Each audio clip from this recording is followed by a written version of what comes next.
Welcome to the Exotic Pet Collective, where we talk about tarantulas, scorpions, and all pets exotic. I am your host, Richard. You may know me from my YouTube channel, The Tarantula Collective, and today we have a special guest joining me to discuss tarantulas and mental health in the hobby.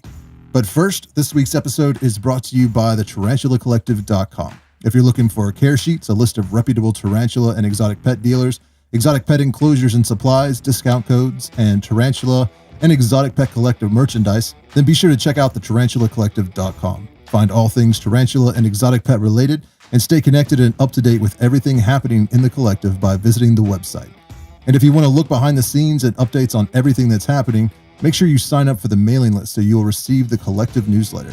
That's at therapeutic.com. Today's guest is the author of The Ultimate Guide to Tarantulas, creator and editor of the Spinerette Magazine, and the creator of the Tarantula Heaven YouTube channel. Please welcome to the show, Patricia Colli. Hello. It is awesome to have you. Thank you so much for joining. So you're out of Philadelphia, is that correct? Yes. Mm-hmm. And how long have you been keeping tarantulas? So I got my first tarantula in 2013. So I guess 7 years or so. I lose track of that timeline all the time. And so that was my first one. It was a Chilean rose hair. And it took me a while before getting another tarantula. I had her for like 5.5 years before I even considered getting another one. So my collection is very small, but because I only have two, but I've enjoyed every second of it. Yeah, my first tarantula was also a rose hair tea. I think that's a great place to start. You got a second tarantula. You have a little spiderling, right? What was that? Yeah, it is a little baby Arizona blonde. This thing is the slowest growing thing. It's still, I feel like I've had this thing for like 1.5 years or 2 years, and it's still the same size almost. Yeah, I can relate. Still very small. And you have a YouTube channel, Tarantula Heaven. You cover some pretty interesting topics on that channel. I enjoy watching it because you talk about things that nobody else really discusses on their channel. What got you into, like, why did you decide to start making YouTube videos? It was kind of just a fun project. It's kind of gone in its own direction. What I first intended to do was just share really cool videos of my Chilean rose hair, because I always capture her doing really weird stuff, which maybe we can talk about a little bit later. But tarantula behavior really, really interests me. I think that's the part of the hobby. Like, yes, I do think that tarantula care and doing that is very meditative and wonderful, but actually studying tarantula behavior and like documenting the weird stuff they do really interests me. And I think that's my favorite part of the hobby. So I wanted to document that. And then I was kind of like, well, I actually get a ton of questions about the weird stuff that my tarantulas do, and also just regular tarantula care. So I don't know, I've gotten very inspired by what people ask me. A lot of times they're really weird questions, but then also just pulling from my own experience in being a beginning tarantula owner, and even in trying to do lots of research, constantly being surprised by the things that I continue to learn about them and the things they do. So I do tend to like veer off into weird topics of like, one of my most popular videos is like, do spiders poop or pee? Which, is kind of silly.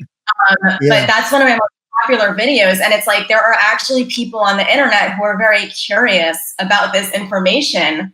And so I try to share that funny stuff too, because I think it makes people less afraid.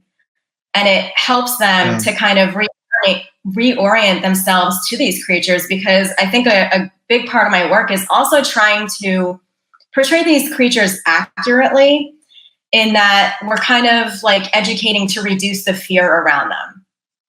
I agree. So that's something I'm really passionate about, and something that I try to do in my videos. But my videos tend to cover a wide variety of subjects, whether it's like the mental health stuff, and how tarantulas can be used to enhance mental health, whether it's about behavior or observations, tarantula care, my own experiences. So I kind of cover a range of things, but I really enjoyed using YouTube as an outlet. because I think that, especially for tarantula keeping, I honestly haven't done too many tutorials, but I think that it's so much more helpful to people to see tutorials and images and explanations than to read it in a book, because these are creatures that are really foreign, and unless you can actually see a visual of it in a video or through pictures, then you might kind of miss it. You might not really understand. Yeah, I feel you there. I think it's one of the best tools we have at our disposal to teach people, you know. But you also have a magazine that you put out. Is that every month a new issue comes out, or is it? Yeah, it's every other month. That's what I thought. I was like, as soon as I said it, I was like, I think it's every other month. But yeah, that's the Spinerette Magazine, and you have that available on your website, the tarantulaheaven.com. I want to say my website, but it's not on my website. So you have, so what, how did that start? What's the origin behind a tarantula magazine? Because if I'm correct, that's the only tarantula magazine out there, right? Right now, yeah. Particularly in North America. I think that the British Tarantula Society has something that they offer. I don't know if it's still in circulation though, or if it's still continuing. There was a print tarantula magazine out a little while ago. That is not, to my knowledge, it is not in circulation anymore. And then there was also a movement by, I think, Scott Templeton from the Tarantula Keepers Facebook group. He had tried to start an online tarantula magazine or a tarantula magazine a few years ago, but I think he was trying to do it in print. And so he tried to fundraise or crowdfund the resources to get that off the ground. And I do not know if it actually did. So that was kind of what inspired me to go the digital route, because I wanted to create something and I needed it to be something where it wouldn't take a lot of resources. Because I was just kind of just feeling really inspired of like why lots of animals have their own magazine, whether it's dogs, horses, like people get really into this, and tarantula owners or tarantula keepers are a very dedicated, fanatic group of people. And so like, why isn't there some sort of publication for them? And when I was doing some research and I realized that there wasn't one in existence, I was kind of like, well, I have the tools and skills to make this happen. So why not? And so I think it's been about 2 years So it's been fun. Yeah. And thank you, because you've been such an amazing supporter of the magazine from the start. Well, thanks. Yeah, I think it's a really cool idea. I like having, I just think it's good for the hobby in general to have a lot of different like media outlets that because not everybody's on YouTube, not everybody watches videos, or not everybody's on Reddit. So having a tarantula presence in every form of media, I think it's only for the benefit of the hobby. It really kind of just helps get the word out there. And so you also wrote a book. It's a care guide for keeping tarantulas. Now, is that available in print, or is that just like a digital, like your magazine? Yeah, so you can buy that digitally. You can also buy it in print. I tend to not encourage buying it in print just because it's so much more expensive. Because I don't have the resources to buy tons of them in bulk to make that feasible. So I use MagCloud as the service, and MagCloud has beautiful printing quality, but it's pretty expensive for that book because it's so big. It's like 200 plus pages. The printing of it, I think you'll pay about $50 for it. And wow. I like to do things that are really affordable and accessible. So I push the digital version a lot more. And I also think that there are things in the digital version that you gain that you won't get with the print version. So when people buy the print version, I always give them a free digital copy, because there are active links in the digital copy that lead to tutorials or products and things like that. So, or different websites and resources. And I think that having those active links in there is so important. And I also like the digital part because it allows me to, when the time comes, to update and add on to it. So my hope is that, once I gain more information, or if I need to update things, I can update that guide pretty easily.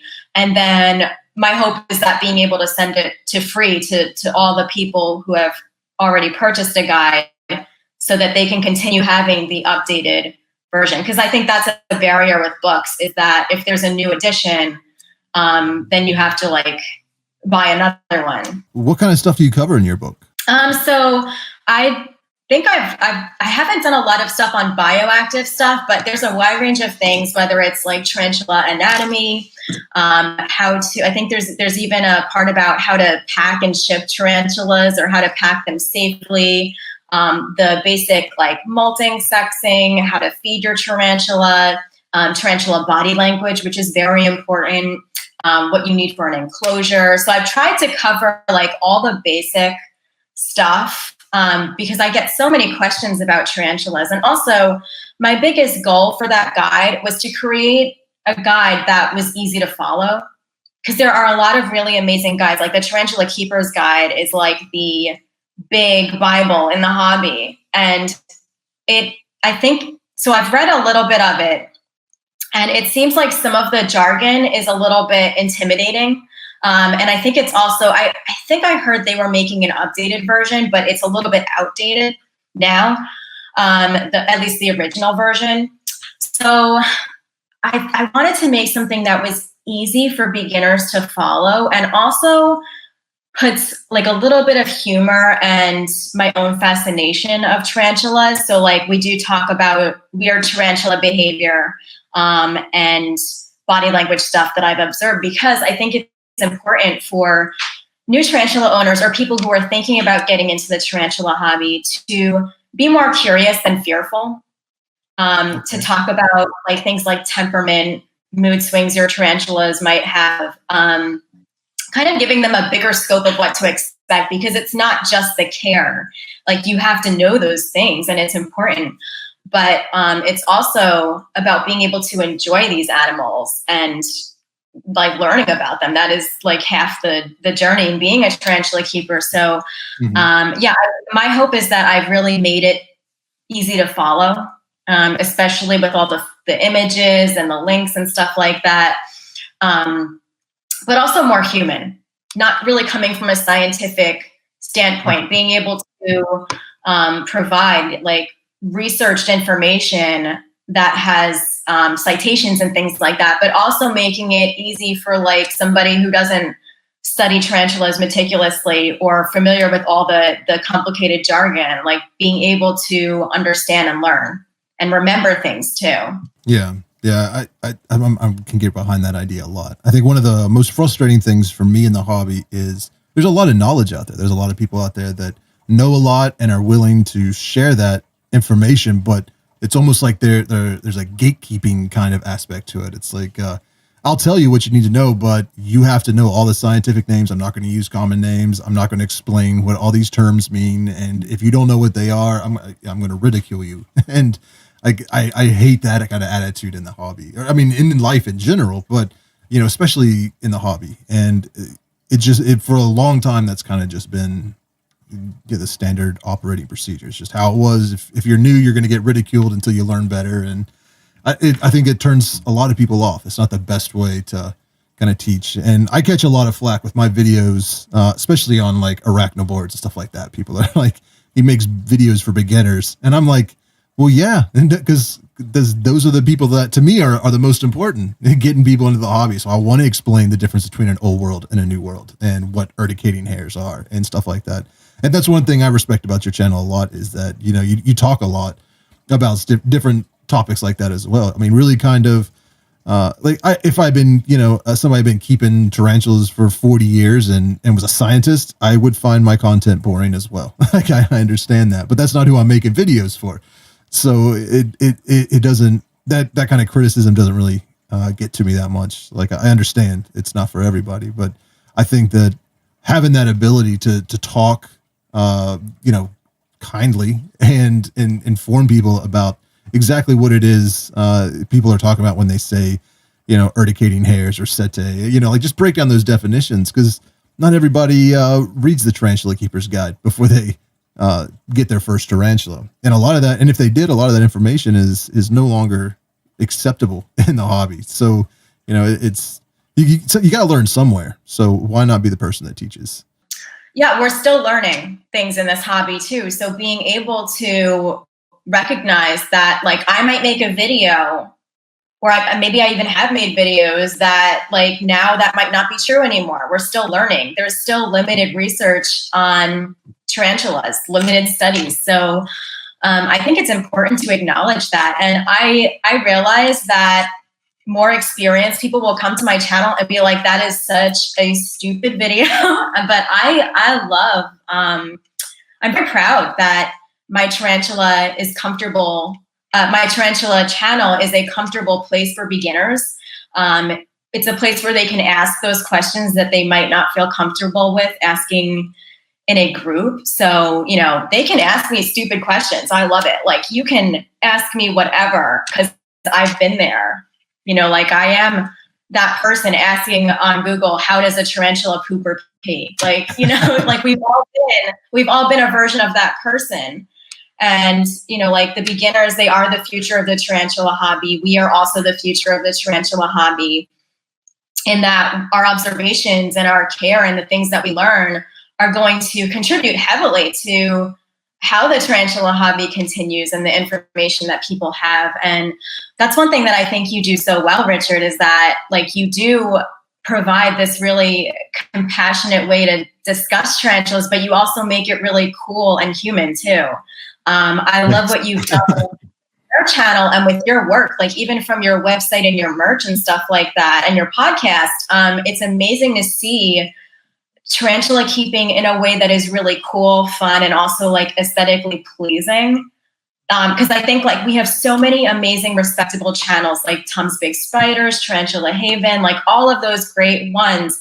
But sometimes they're a little bit, like, they can be a little bit scientific, or the way that they're presenting is very, like, you know, like, I'm thinking about my own channel is basically me just talking to a camera.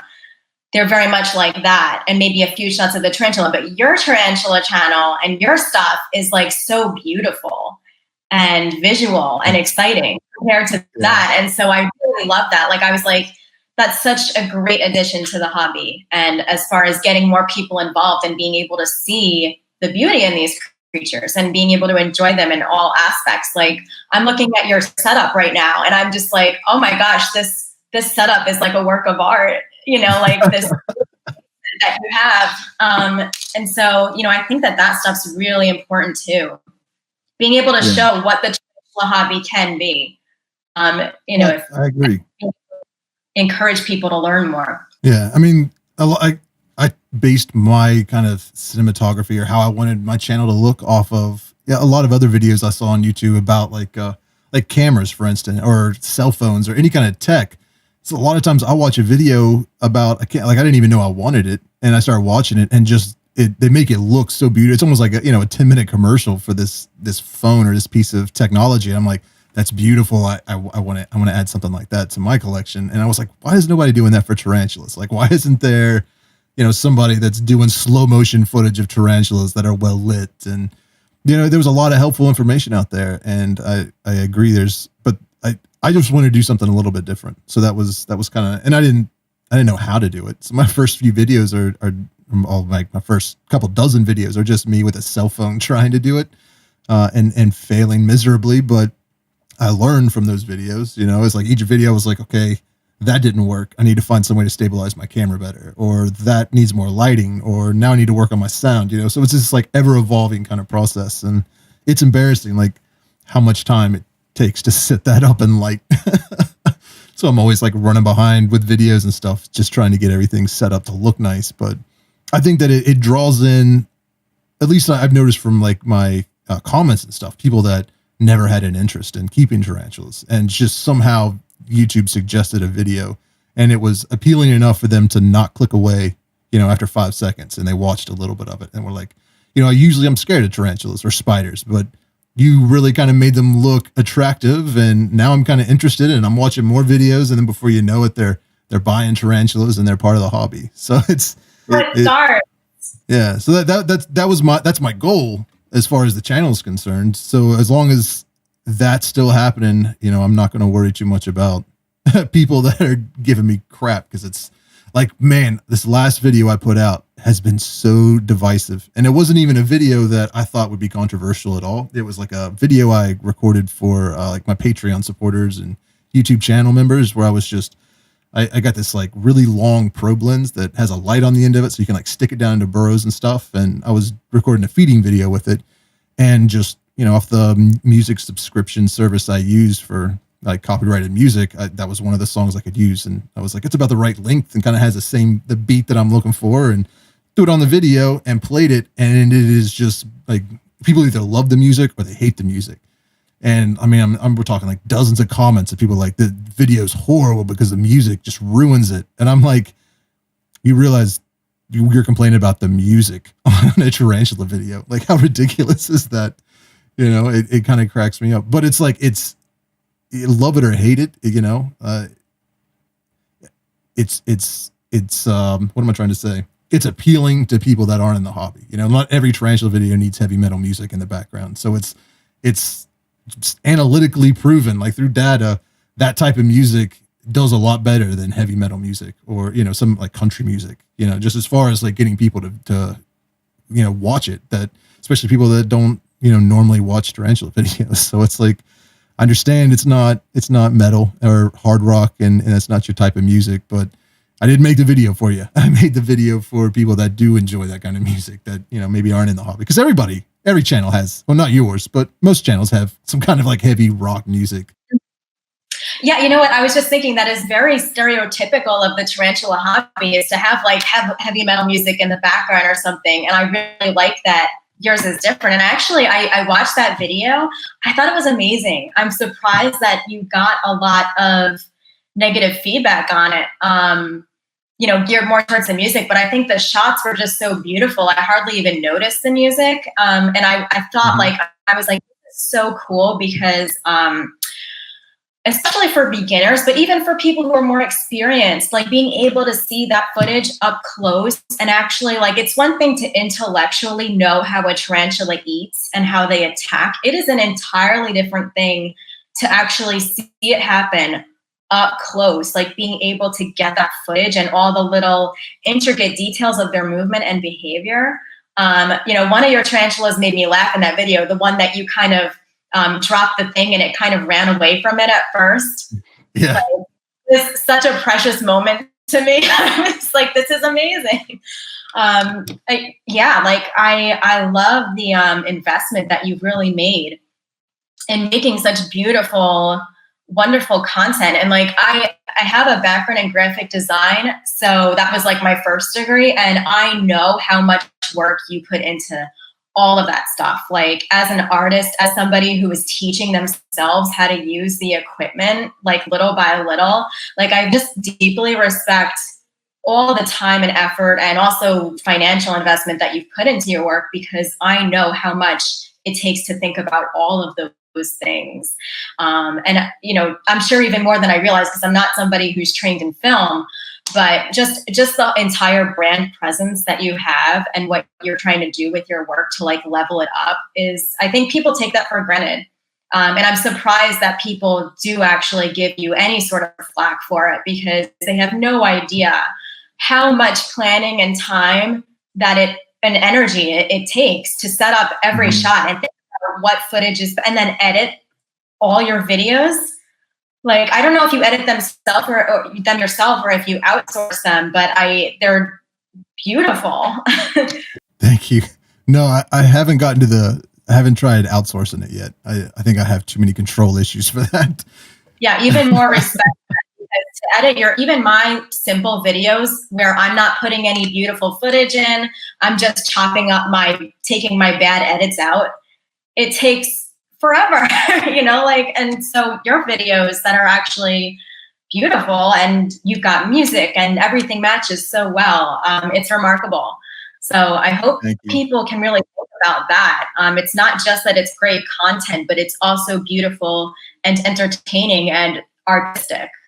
And, you know, I was thinking about what you said about, you know, starting off your first hundreds of videos maybe were terrible compared to what you're doing now. And you messed up and you learned. And I'm thinking, what a beautiful analogy for what tarantula keeping is like. We were all that beginner that fumbled and didn't use enough substrate and possibly dropped their tarantula. Hopefully not, but we were all that tarantula owner that made mistakes, and we've all gotten better because we messed up a few times, or we learned better and we got more updated information. So, like, to go back to your point about hoping that the hobby can be more compassionate and more supportive of all sorts of different education that's out there, and all sorts of different tarantula owners. I think it's really important to acknowledge that we all do start somewhere. I'm thinking about an interview that you had done for the Spinerette a few issues ago, where you talked about your first tarantula, and how, the internet wasn't what it was. We didn't have YouTube videos about tarantula care or all this amazing information. And you realized in going through your journey that you were taking care of this spider completely wrong. And like, I have that experience too, in that, like, there were things that I did with my Chilean rose hair that I do not do now. I wish I never did, because it was wrong. And so, being able to be compassionate for our journey as a tarantula owner, but also, like, what you think is stupid that's being asked by a beginner. Maybe you were that person. Maybe that was a question you had and you were too afraid to ask. I think we've all been there in some respects.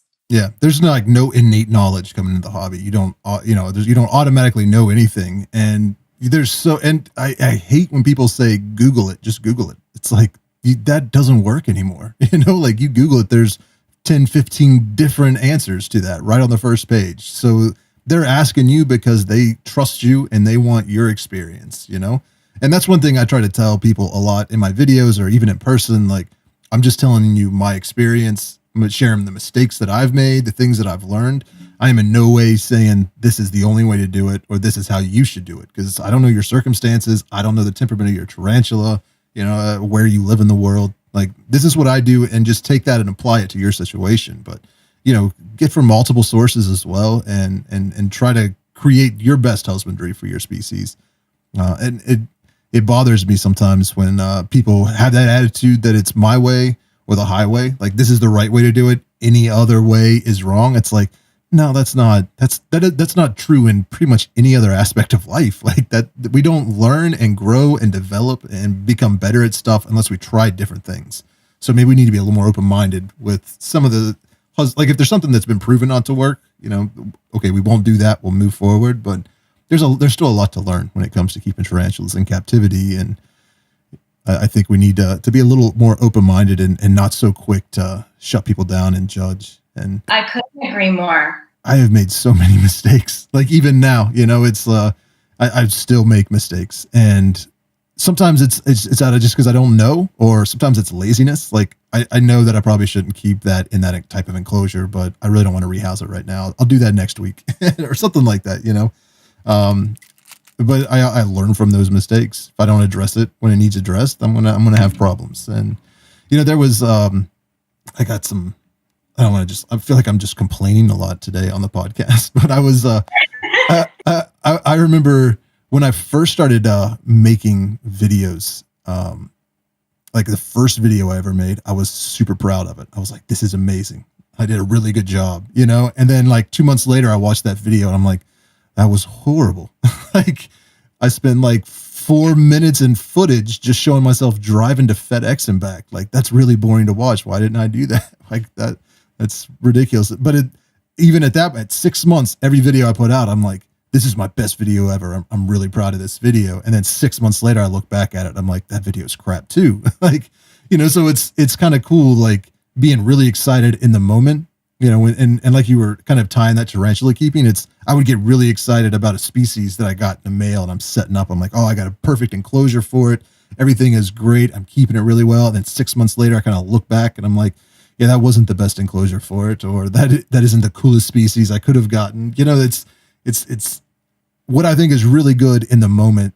I got to keep in mind at that moment, like 6 months from now, you might have to change what you're doing because that might not be the best knowledge anymore. And I think that's really hard for a lot of people, is to adapt and grow. Yeah, it is hard, but it's also okay. Like, that means whether it happens every 6 months or every month or every year, that means that you've gone through some sort of substantial growth to where you're constantly learning and getting better.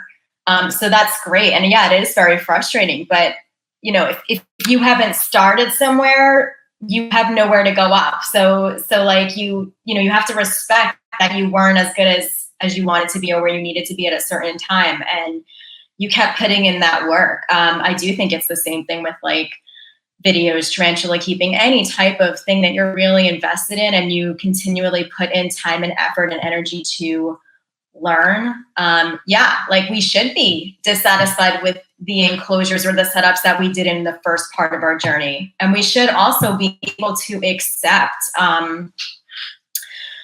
advice of others. That's something that I think we're kind of getting at is in like sometimes in this gatekeeping tarantula world, I think sometimes the more experienced tarantula owners won't really accept the observations of more beginning tarantula owners and not really even willing to like think about things differently, because there's this almost this feeling of like, well, I've been at this for so many years, I've kept this many tarantulas.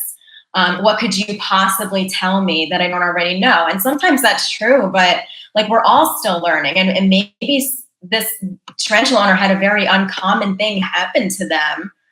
And we can all learn from it anyway. Like there are multiple ways to get something done, which you were kind of getting at with your talk about, care requirements and enclosures and things like that. I think we also have to respect that different things also work for different people. We have to also respect who we are as people and what kind of tarantula owner we're going to be. Like for you, you have the capability to take care of tons of tarantulas that, and you're really good at it. I have 2 tarantulas because that's not me. And I don't think that I'm the type of tarantula owner that would enjoy that.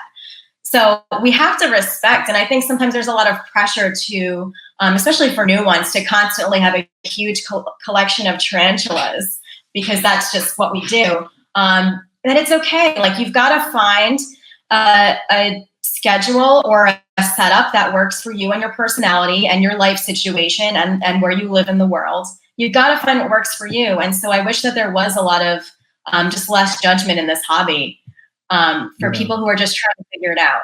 Yeah, I agree with you. And I mean, one thing I've learned in life that applies to the hobby is that, somebody that's been keeping tarantulas for 60 days has a lot to teach somebody that just got their first tarantula. Like they don't know everything, but they know more than the person that just walked in their house with one. And, somebody with 5 years that can teach somebody with 1 year. But it also kind of works the other way too. Like if you've been keeping tarantulas for 20 years, you're pretty set in your ways. And there's a lot you can learn from somebody that's only been keeping for 6 months or a year, because they have probably read the most up-to-date information and have access to, the newest enclosures and stuff like that. They have more experience with things that maybe you don't.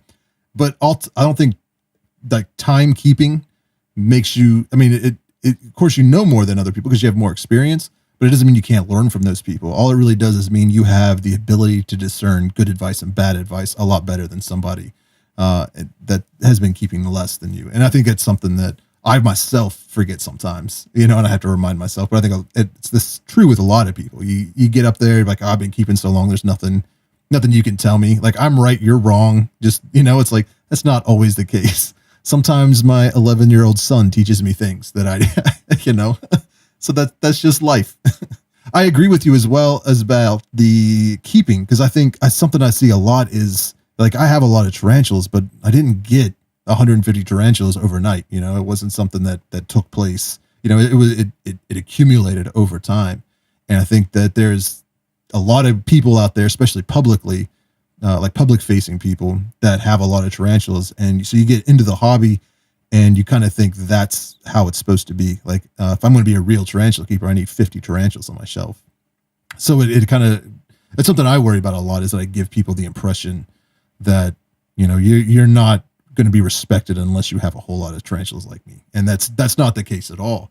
And it is sometimes disturbing to see somebody get their first tarantula, post a picture of it on Facebook, and then like 6 months later, you see them talking about getting their 50th tarantula, and they have like a whole wall of them. And I'm like, whoa, like that you haven't really spent enough time developing the husbandry and schedule that you would need for a couple of tarantulas. Like, um, and then before you know it, there's people out there with like 500-600 tarantulas, and they're starting a business and they're breeding, and it's just like, oh man, like I hope this works out for you, but I'm concerned about you and your tarantulas because I know how stressful it can be to have just the amount that I have, and can sometimes almost be a little overwhelming trying to, have a life outside of keeping tarantulas, have a job, and still take care of everybody, where they need to be. So it's something I try to warn people about. But in my experience or opinion, I think, and this is something that I was kind of excited to have you on the podcast about, because your day job, you're also a therapist. Is that correct? Okay. Yes, Okay. So there's a lot of mental health issues in the hobby. Like I know there's a lot of mental health issues like all over the world, especially in the US, but just, from having a Facebook group and Instagram and interacting with people, there's a lot of people I talk to that have PTSD, addiction, issues with depression, anxiety, bipolar. Like it seems everybody is struggling with something. And I think that there's something about having some kind of mental health issue that possibly draws people to keeping tarantulas, whether it's like trying to love something that's unlovable or whatever the psychological reason is. It feels like there's a higher percentage of people dealing with mental health problems in our hobby than there are in other aspects of life. And I know there's a lot of people that are struggling with addiction, for instance, and that's something like I struggled with a lot throughout my life. Whether it was drinking, drugs, whatever it was, like if you could be addicted to it between my late 18, like between like 20s and 30s, I was addicted to it at some point, and with horrendous consequences. And that is something I have to keep in check, with my own collection. I had some friends call me out like, dude, you were addicted to drugs. Now you're addicted to tarantulas. Like you need to calm down. It's getting unmanageable. So I have to like really kind of keep a track on like the manageability of, and that's why I've like had to stop ordering tarantulas. I was like, I'm not buying anymore because I feel like if I add more to my collection, that's going to create a higher level of stress, and it's going to make everything a lot worse in life. But I think that that's something that a lot of people don't think about. And it's not something I really ever hear anybody talk about, is like the addictive nature of tarantula keeping, or using tarantulas to kind of fill some kind of void inside. Or I just thought you might have an interesting kind of take on that. Or, I mean, is that something you've noticed at all? Yes. Well, this might be long because this is like my favorite thing to talk about is tarantulas and therapy. So you got my two favorite things in awesome. the same conversation. Well, maybe it might be interesting for me to talk about how I got into tarantulas, because it kind of ties into the mental health aspect. So I got a tarantula because I was going through a breakup many years ago, and I was so sad, right? And looking back on it, I don't really know why I was so sad, but in the moment, it was really, really hard. And I was not in therapy at that time. I'd never been in therapy as an adult. So I recognized that I need to take a break from dating. I need to figure myself out. But I was able to at least have the insight and realization. I was in my early 20s when this happened, that I have a pattern of jumping into relationships to distract myself from pain, from emotional pain. So I was like, okay, I'm not doing that. I need to. And I don't have an addictive personality as far as substances. So I'm not somebody who will, I partied a little bit, but my real thing was like, I guess I had a love addiction or whatever you would call that, is that I really like to be. Yeah, exactly. Just like that. I was just going to say that. Yeah. Or I need something to distract me that's outside of myself, to take away this pain. So I was like, well, I need to take care of something that's not a person, because this is an unhealthy pattern that I've gotten. So I got a tarantula. I really wanted a cat. So I also have a cat as well as my two tarantulas, and my cat wasn't living at me at this time because I was raised in New York. I moved to Philly for college, and I couldn't take my cat with me to the dorms. And at the time, I was out of college, but I had a roommate who was very allergic to cats. So I couldn't take my cat from my family's house in New York and bring her to Philly just yet. So the cat was out. That was out of the question. So I was like, okay, I need a low maintenance pet. If we're talking about mental health, things like depression and anxiety are things that I struggle with even to this day. And I very much struggled a lot more back then too. And so I was like, I need a low maintenance pet, something that doesn't really take so much from me, which is why a cat was perfect, because and cat is a kind of an animal where you just kind of give them a litter box and food and water, and then they're okay. They don't need you to clean their cage every week or so.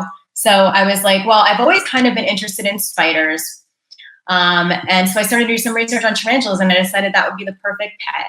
And so I got one, and it was actually the perfect solution to my my emotional issue at that point in going through a breakup depression, because I just fell in love with her.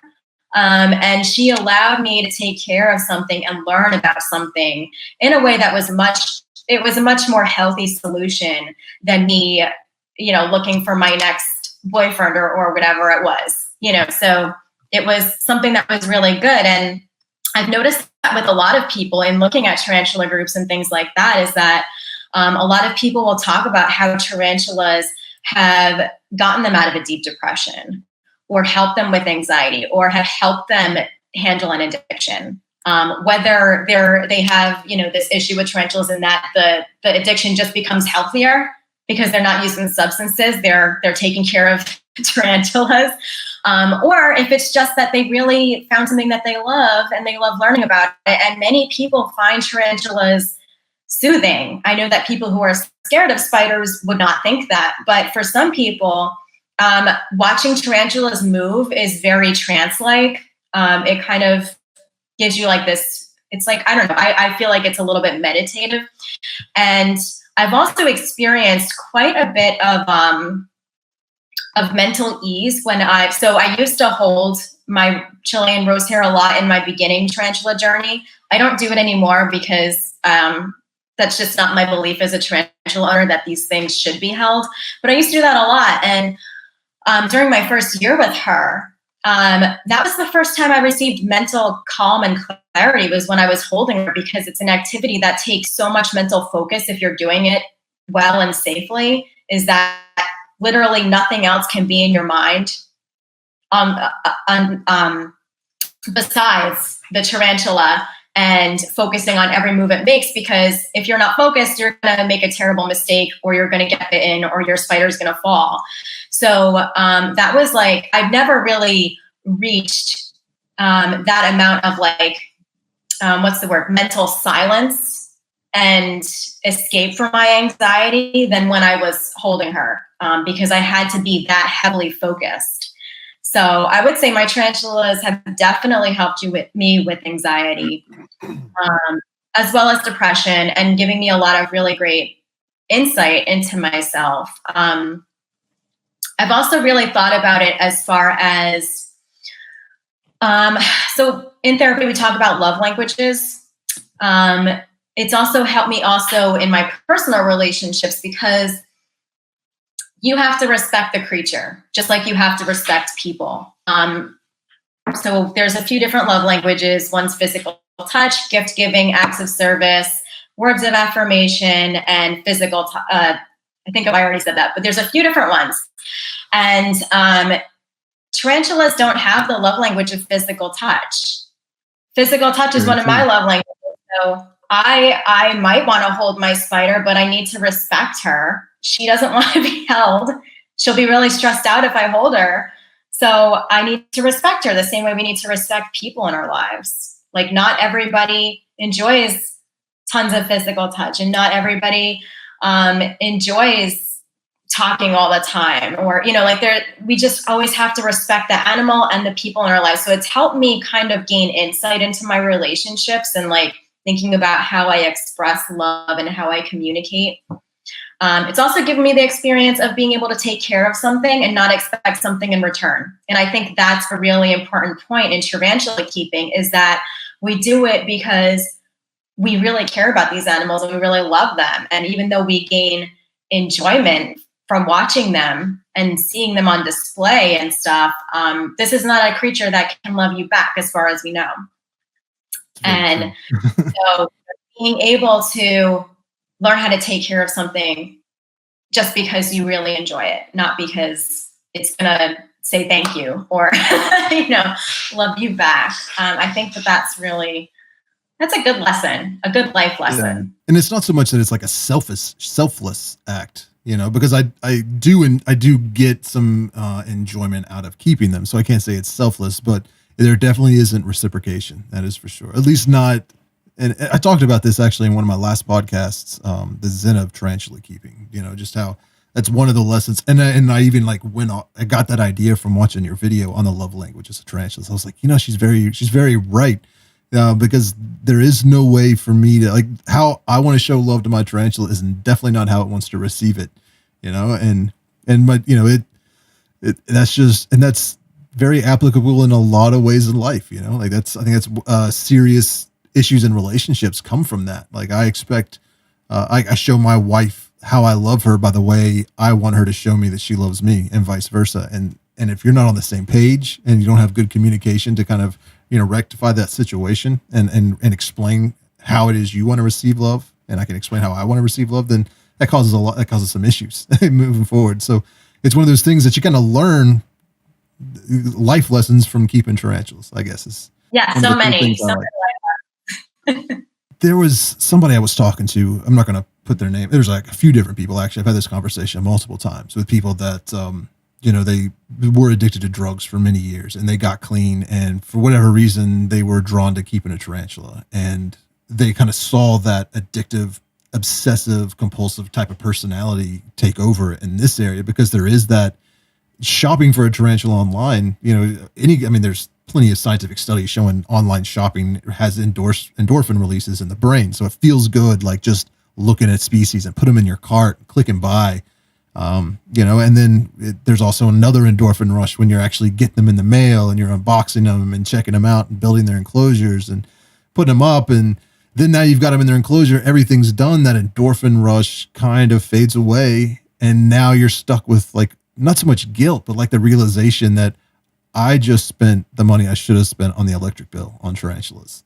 And now I have this guilt and this depression and this frustration, and I'm irresponsible. And, now I don't have that enjoyment so much because now the tarantula's dug in its burrow and I can't even see it. And, and then all those feelings just start piling up. You just start feeling like shit. And if you have a history of addictive personality, the cure for that is usually what's going to bring me an endorphin rush. So then I go back online, I start shopping for more tarantulas, and I buy, and it's this cycle that goes.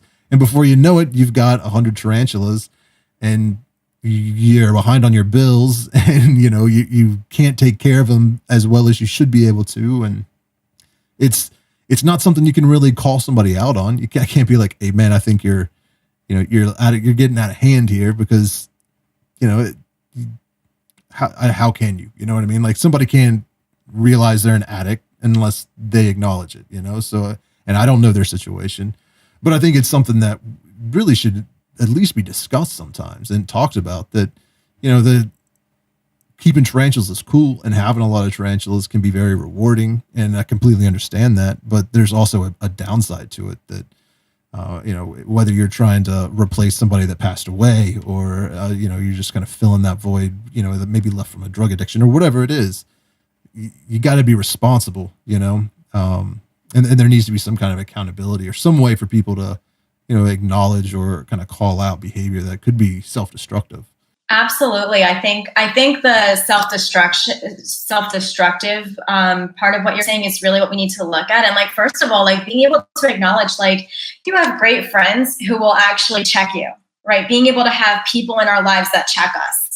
If we're buying too many clothes or too many things on Amazon, and we're also complaining about money at the same time, being able to have people in our lives that are honest and loving enough to be like, hey, you might want to pay attention to this because you've been buying a lot of stuff. And you were also just saying yesterday that or last week that you were broke, or you're worried about money. So being able to have supportive people in our lives, and also the way that in the mental health field that we not only diagnose mental illnesses, but also look at addiction, is what is this doing to the person's life? So, if you've got tarantulas and you're still able to work, be productive, have relationships in your life, be financially okay, maybe it's not such a big issue and you still have other hobbies and things and so your life looks very full. However, if you are in financial distress and your work can't support the hobby that you're getting into, and if you are now isolating because you're so consumed with spending time on the internet looking up tarantula stuff, and if you're neglecting your health because you're either online shopping too much or you're isolating and you're not showering and doing those basic needs, then we start to look at like, okay, this is actually causing some sort of self-destruction, and so this is something that we need to look at. Even if you've now amassed a collection that you can't actually take care of while taking care of yourself, those are all things that we need to look at. And we can really look at it like, yes, keeping tarantulas or taking care of animals is in some aspects healthier than you drinking a lot of alcohol as far as your physical health. But I think a lot of people don't know what this does to you financially. There are definitely very expensive, having a dog or cat with medical issues is very expensive. But so can tarantula keeping. Like, I first got into the hobby with my one tarantula because I thought it was going to be a really cheap pet. And she is, because she was already fully grown. So she's in the same enclosure that I first got her in, and she's been in there for 7 years. But if you've got all these tiny little tarantulas and you just got 50, those little deli cups are going to work for a little while, but you're going to have to buy 50 enclosures if in a few years. So I hope that you're planning for that. And these tarantulas are going to need food every single week, and you're going to have to buy like 20 pounds of substrate, or like, I don't know what you're going to have to do, but really thinking about the investment. And not only that, but like, I feel like sometimes if you really are in that, of like really wanting to get into the exotic species, that is a big investment. So, we want to think about trying to do that in a healthy way to where it's enriching your life instead of causing a level of destruction. I talked about that in a video. I don't remember which one it was, but it was about people like buying a lot of spiderlings, and that you can put 10, 15 spiderlings on a shelf in your house, but soon those are all going to be 6 to 9 inch spiders that are going to need 10-gallon enclosures. And that now you need shelves. And the biggest cost, I think that, myself and I think a lot of people don't think about, especially when they're amassing a large collection, is like space. Like, that's expensive. So, I mean, you're in a 1-bedroom apartment, you may all of a sudden need to get a 2-bedroom apartment just so you have room for all your enclosures. Luckily I have a basement that I could kind of do that in, but I was very similar to, I would only have like 1 or 2 tarantulas at a time for many, many years. And I was lucky enough to have somebody in my life that kind of called me out on it. But like, it was after my father had passed away, or it was before he had passed away, but he was like really sick. And he was 4 hours away, and would get a phone call from my mom saying, like, this is the day you need to come down and say goodbye. And I'd drive down there, and we'd be there for the weekend and talking to him. And then he'd pull out of it and be okay. And then it's like, all right, near miss, come back home. A couple weeks later, doctors are saying he's not going to live another 48 hours. So then we could drive back down there. It was this back and forth kind of, it was emotionally straining. And at the time I had only had, like, it had been maybe a year or something that I hadn't been using drugs and alcohol. So like, I wasn't in the best place emotionally and mentally at that moment. And I've kind of found some solace in getting tarantula. Like, it was also about that same time I realized you could buy tarantulas online. You know what I mean? It was like this culmination of all this stuff happened at once. And I was like, I'm getting 10 tarantulas, or I started with like 2, and then it was like, okay, next order is 10. And then the next month I'd order, and it was, I had a friend that was like, a couple of friends actually, and my wife that were like, I think that you're using tarantulas here to kind of not deal with how you're actually feeling or what's going on in life. And, I'm lucky that I had somebody like that in my life. And when I see somebody out there that's going through something similar, I always try and relate to them and tell my story or something like that. But there's a lot of it going on that I don't think that we're aware of. And it's not, I'm not saying it's always drugs and alcohol, but I mean, like you were mentioned, sometimes you're getting out of a bad relationship or you lost your job or, something. Yeah, it's bad things happen, and it's really easy to use tarantulas and not just tarantulas. I mean, scorpions, snakes. There's a lot of different exotic pets, or so many other things that we could use. But I'm just very attuned to it in this hobby because it seems like it's something that happens a lot. People that are dealing with very stressful situations, and it sucks seeing the entire cycle where somebody's amassing this large collection and are a self-proclaimed expert and are just super obsessed about it, and then the next year they're trying to sell off their entire collection because they're like over it, they're overwhelmed or they're frustrated or whatever it is. And it's just bad all around. Bad for the tarantulas, it's bad for your mental health, it's bad for the hobby. It sucks seeing who was it, my grandmother all the time used to say what starts as a fire burns up in the flame or something like that. So when I see somebody get like super excited really fast, it's like, oh no, like you're gonna burn out real quick, man. Take your time. This is a journey, but it's something that I'm just really sensitive to because I lived it. I went through it. I had to, in a lot of ways, kind of turn that negative into a positive. Like that's part of the, like, what am I going to do with all these tarantulas now? Like I have them, I'm taking care of them, I enjoy them. But I need to somehow grow from this experience. And it started with like, I'll just take pictures of them and share them online. That's some way I can share my love with other people and meet other people like me. And that's just kind of grown into, well, now we have a podcast and you know what I mean? Like I didn't think it would go this route. Yeah, what you did, and I think that's such a beautiful message as far as resilience and being able to turn a very negative experience. I think grief is one of those big triggers, whether it's like you said, loss of job, relationship, loss of a loved one.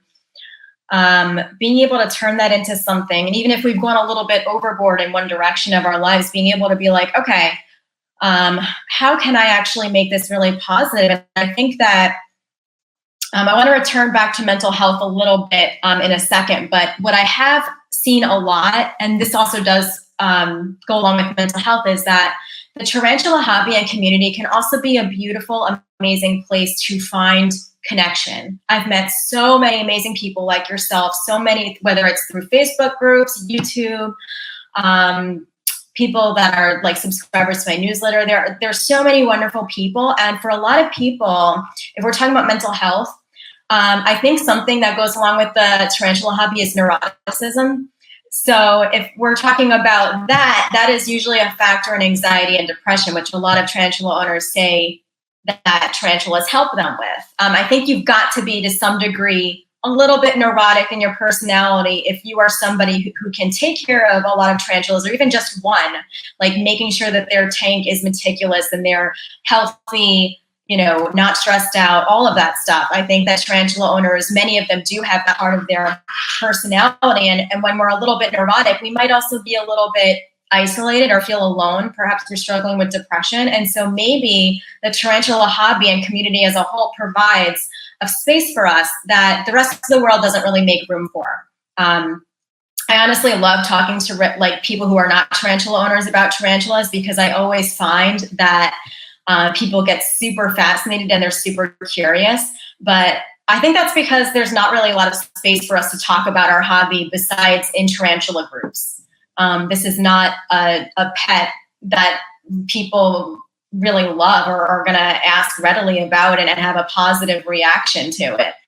So I think that it does provide a lot of things that we need for our mental health, whether it's community, connection, a place for us, a healthier outlet for like anxiety and things like that, something that's soothing, but also provides less isolation for us. It's a place where we can really connect with people.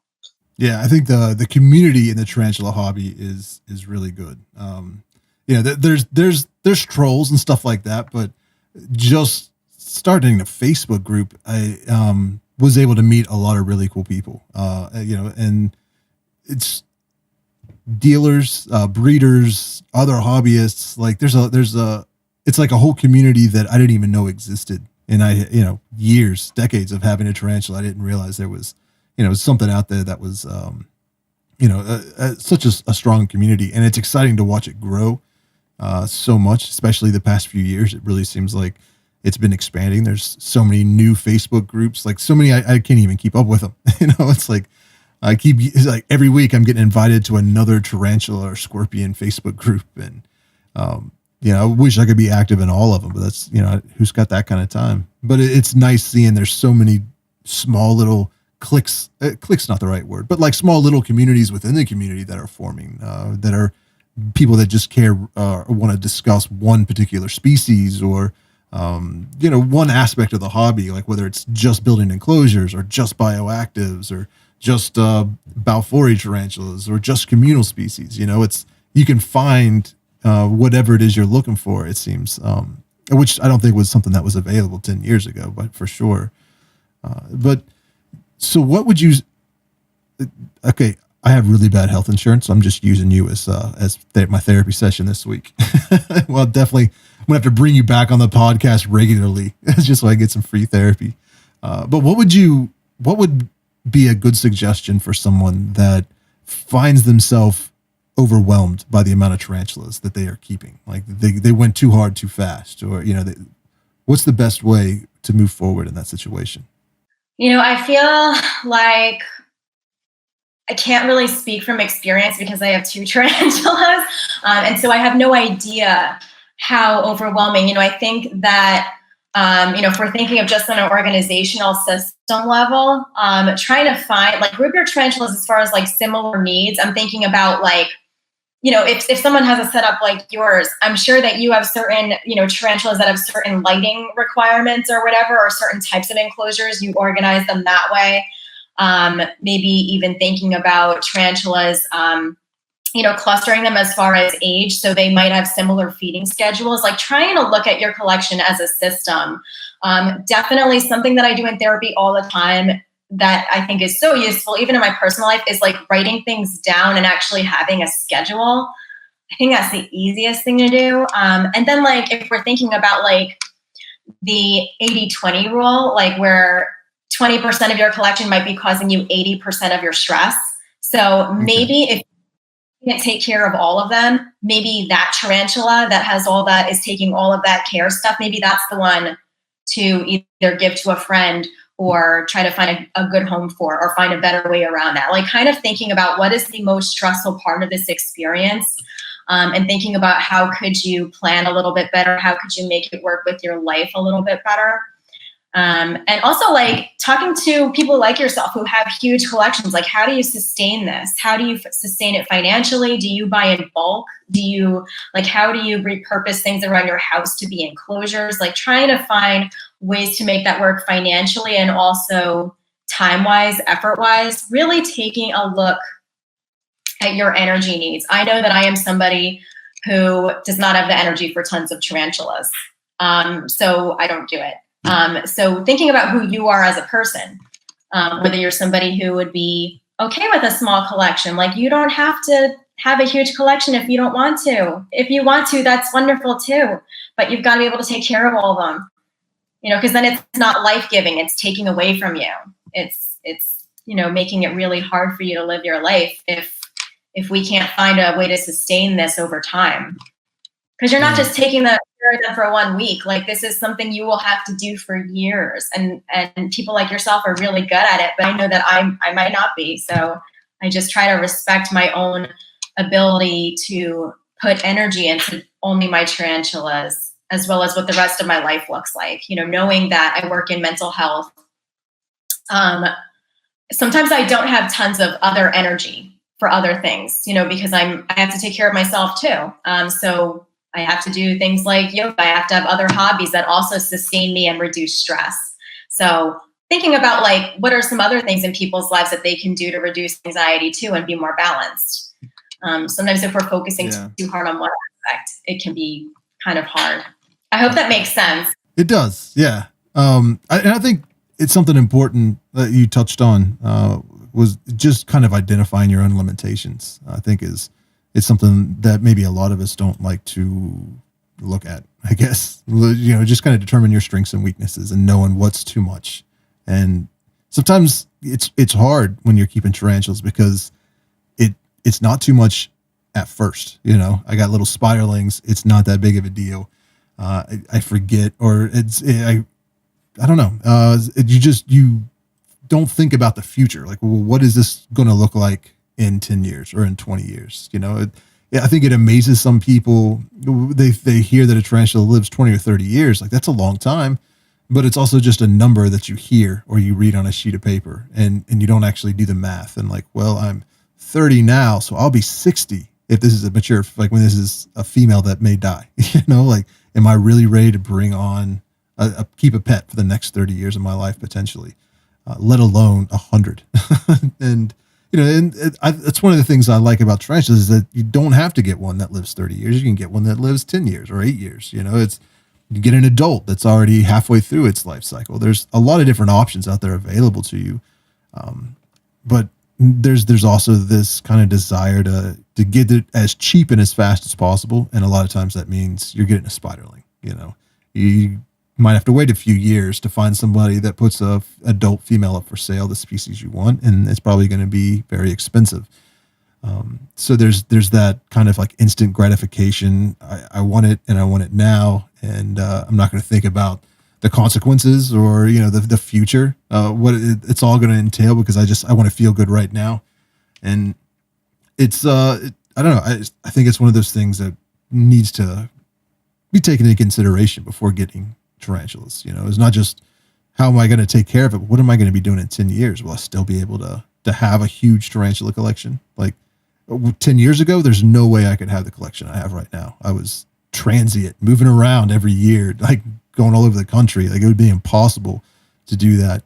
Like, now I have a mortgage and a house, and I know I'm not going anywhere for quite a while. So I feel a little more comfortable in building a large collection, but I would not feel comfortable in an apartment. I don't think a landlord would be very cool with me having 100 tarantulas in his apartment building. And it's just, it's one of those things that I never really hear anybody talking about. You don't see anybody warning about, until it's too late. It's kind of like, well, why did you do that? That was a dumb thing to do. It's like, well, we're humans. We make mistakes, and we kind of get caught up in our own thoughts. Yeah, I've certainly gone into certain hobbies. It didn't really happen with tarantulas, I think, because I still am very intimidated by the thought of having a huge collection. But there's hobbies that I've had that I've really gone like deep in 150%. And I was like, okay, I gotta pull back. That was a little bit much. We all do that when we're excited. Yeah. So I think it's also like being able to be okay. Like, it's okay if I don't have a huge collection, I can still be a good tarantula owner. Knowing that the size of your collection and the type of species you get is not the only way to measure yourself in the hobby. I feel like despite my small collection, I actually have a lot of knowledge to share with people. And I wish that more people knew that, is that you can still be confident in what you're doing and feel like you have things to add to the hobby, even if you don't have a lot of tarantulas. I think that there is this big pressure, as you were saying, to expand really, really quickly. I get asked quite a bit, why don't I have a more, dangerous tarantula, or why don't I have more tarantulas? But it's just not something that I'm feeling at the moment, or something I have an interest in right now. So I just respect that.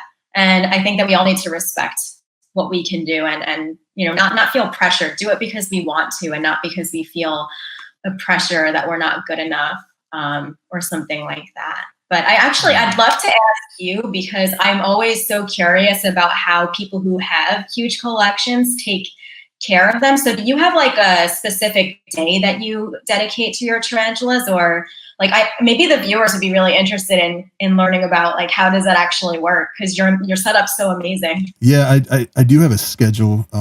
For a long time, I was using an app, the Exotic Keeper app, that kind of broke down, what species it was. I could put in when it molted, when I fed it, stuff like that. But then it got to the point where it was that was very time consuming, like just having to go in on each one and put in, okay, I just fed this one. So I kind of turned it more into a shelf. Like I got all these different shelves behind me.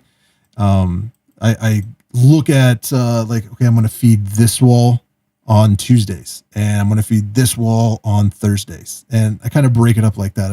I feed my snakes on Sundays and scorpions on Sundays, and I keep in mind that or at least make note, like if something comes up and I'm not able to do that day, okay, I got to do that the next day. You can't just skip it. You gotta, if I put something off today, it means I got to do it tomorrow for sure.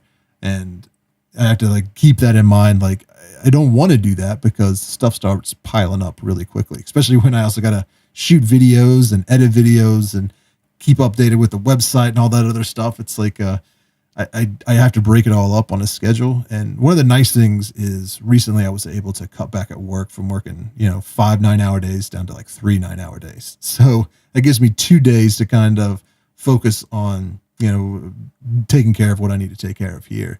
And I've only been able to do that because just have so many supportive people that have like become members on Patreon or on YouTube that have been able to kind of supplement some of the expenses of just, because like you mentioned earlier, camera equipment is expensive and lights are expensive, and not even talking about the tarantulas and the enclosures, just the stuff to make videos and do podcasts, and it's a whole bunch of small expenses that add up, but it's also some really large. I mean, just getting a computer that can edit 4K video is thousands of dollars, and I'm not a computer guy, so I can't like build my own yet, but it's that budgeting my time and my money is like the only way I can really do that, and kind of setting up some kind of plan. And it's one of those things that it's taught me a lot of self-discipline, like it's something I lacked a lot in life is like being motivated and self-disciplined. But I didn't have a choice, it's one of the potentially negative effects of growing a large tarantula collection that's turned into a positive, because it forced me to kind of have that self-discipline that I probably needed through my 20s that I did not have. Yeah. Yeah. That's what I wanted to ask, because like, yeah, you do have a system that works for you, and you do kind of structure your setup in a way that makes it easier for you. So yeah, that's something that I think would be really useful for people who have a big collection, is really thinking about getting organized and making a system for yourself. And I think it can be really hard because, I'm just thinking about you trying to shoot your videos, and you might have, also having some flexibility too, and being able to roll with the punches, because you might want to shoot this one spider, but all of a sudden it's molting on the day that you have to shoot it. So like, you just don't know what's going to happen.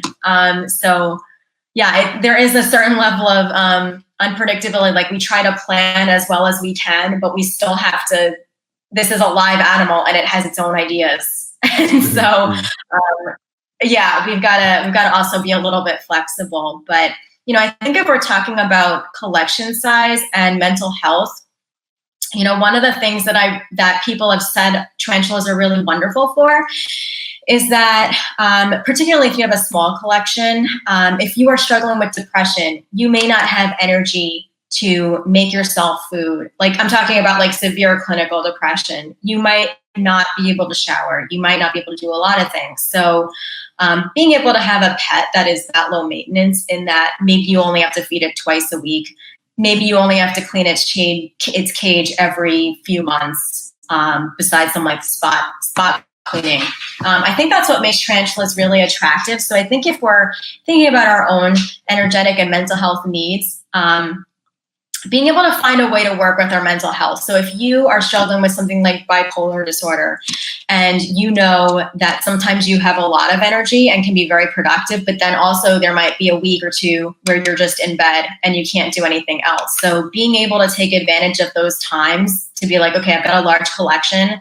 I know right now I'm feeling okay. I have to I have to feed them this week. I have to change the tanks this week. Being able to really think about how we work that into our lives. Also, if we're going through a depression, maybe now is not the time to get tons of tarantulas, because it's going to take a lot of energy from us. So yeah, and it works differently for different people. I've heard a lot of people say that maybe they can't take care of themselves, but they can take care of their pets.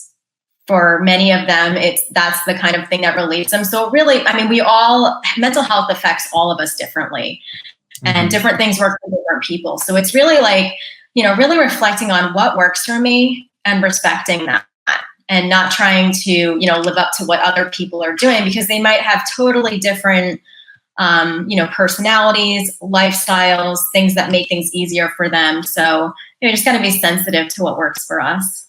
Yeah, I've heard that a lot too. A lot of people who have high stress levels or anxiety, and they find tarantulas are calming, or people who have struggled with depression, but they can find some solace and happiness and motivation in their tarantulas. And there's a lot of, there's even people that I think it's Tanya at Fear Not Tarantulas takes some tarantulas maybe once a month or something like that to a school for mentally disabled people. And like, I'm not sure if it's autism or what, maybe it's like a wide range of stuff, but they find them very calming. And, it's fascinating that something that is stereotypically a scary spider actually can have some very positive mental health benefits.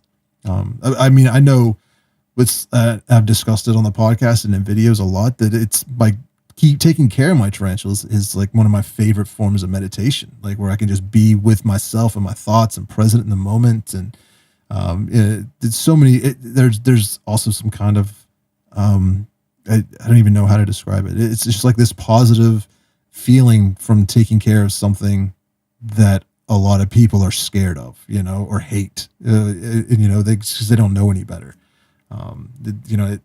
I really enjoy that, especially some of the species that are endangered. It's like, it's kind of nice knowing that, I'm part of this. And I really respect what you do, like with your books and your magazine and your YouTube channel. Something you touched on earlier is I think it's really important to talk about and to have out there, is that you don't have to have 100 tarantulas to be a respected tarantula keeper, or be a keeper at all. Like, there's nothing wrong with having one tarantula or 10 tarantulas or 5.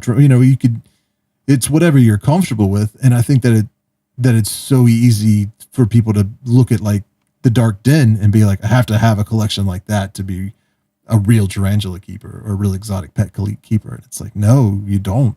Like that should be the exception, not the rule. Like I kept one tarantula for 15 years and was completely happy with just that one in my collection. There's a lot of fulfillment and enjoyment that can come out of that. And, just because there's hundreds of species to choose from doesn't mean you have to have all of them. Like, it just means you have a wide variety of species to pick from.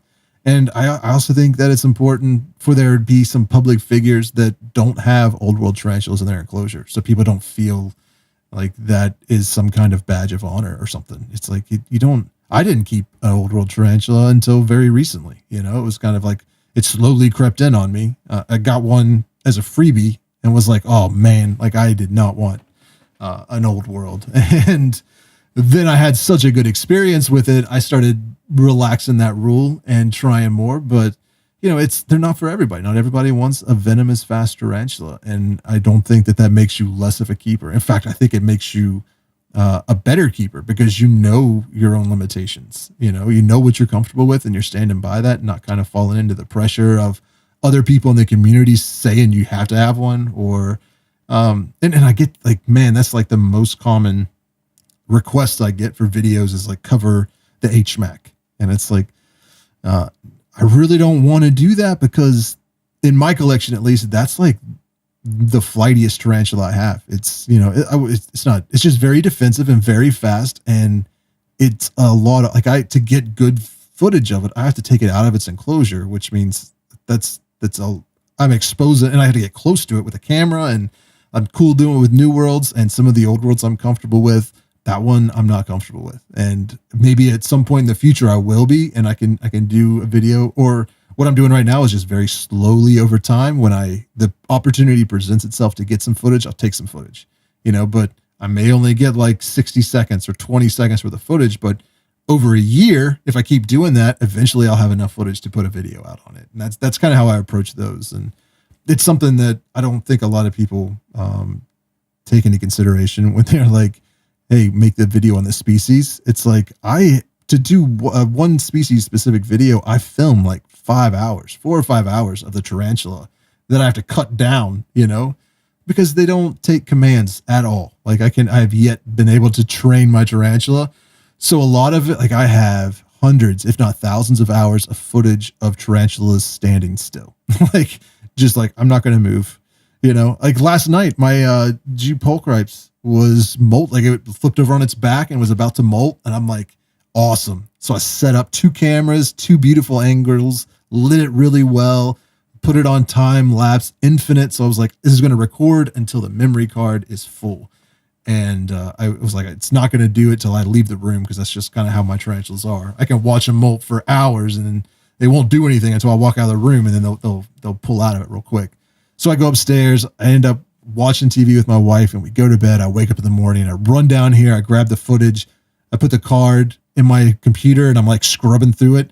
5 hours of footage of that guy laying on his back. The last like 20 seconds of the time lapse, you could see it just starting to like pull out, and then it cuts off. So I missed the entire molt on 2 cameras. I'm like, geez, that's like the second time that's happened, So it's a lot of time and effort and work goes into getting some of these shots. So I love that you're talking about this, because people really have no idea. I mean, people who are familiar with tarantulas, they probably will know that in keeping them that, like for example, my tarantula, I've been trying to get a really good grooming video of her so that I could use it in a video to teach people. And it is so frustrating because she'll do it for like a few seconds, then she'll stop for like 5 minutes and be totally still.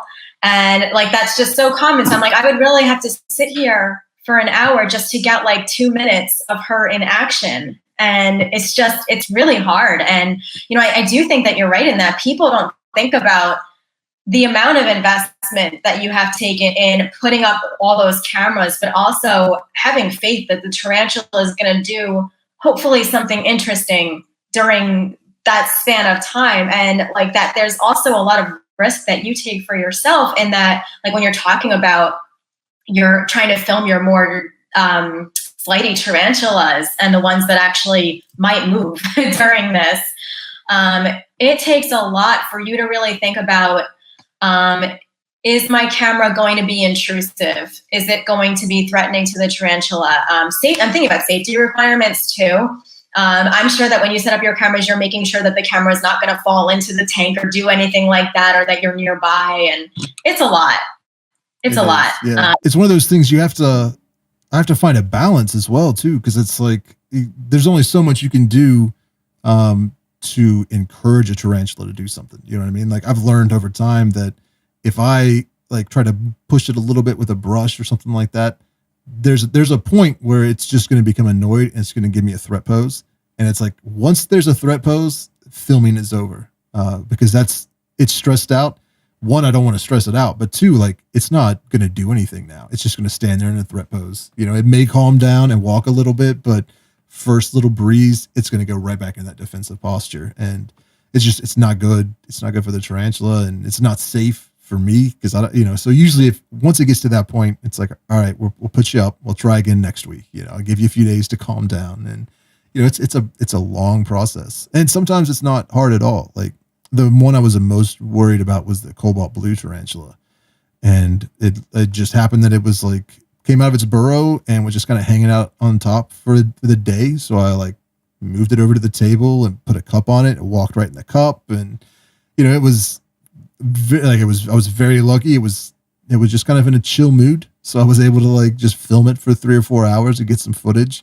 But the same thing happened. Like I was like, you're too chill. Like you're just standing there, So I started like giving a little poke on the back legs with my tongs or something, and got it to walk a little bit, but then it turned around and slapped the ground, gave me a threat pose. And I'm like, all right, I'm going to take a couple pictures of this, and then I'm putting you back up because you will hurt, and I don't want to endanger the tarantula, because even like I got a very special table that's very low to the ground. So even if the tarantula were to run off the side of the table, it's not that far of a fall which kills my back sometimes when because even sitting in a chair, I still gotta like lean over.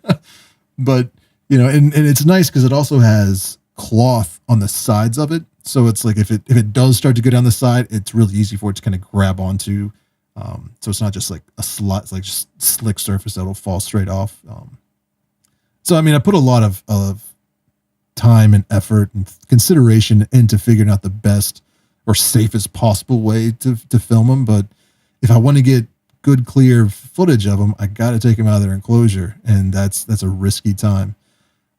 And I just want to encourage people that don't keep old worlds to not feel obligated to. I like to throw that out there. I don't know if that really ties in, but well, I think it certainly does. And I love that you brought this up, because this is something that I also feel really passionate about. And I try to talk about on my channel is that and I'm probably very interested in it because I'm a therapist. And so, you know, I look at behavior and things like that and the holistic health of an animal as well as people as something that's really great to discuss. But I love that you really think about in your videos. And I think, I love that you're a big channel that's talking about this, because so I don't watch too much of their videos, but I know that a lot of people have criticized a big channel like Exotic's Lair for his sometimes intrusive tarantula keeping style or filming style. I think The Dark Den is also another channel that I've heard about that with. And so I love that you really take into consideration what is going to be the way that I can film this animal that's going to bother it the least.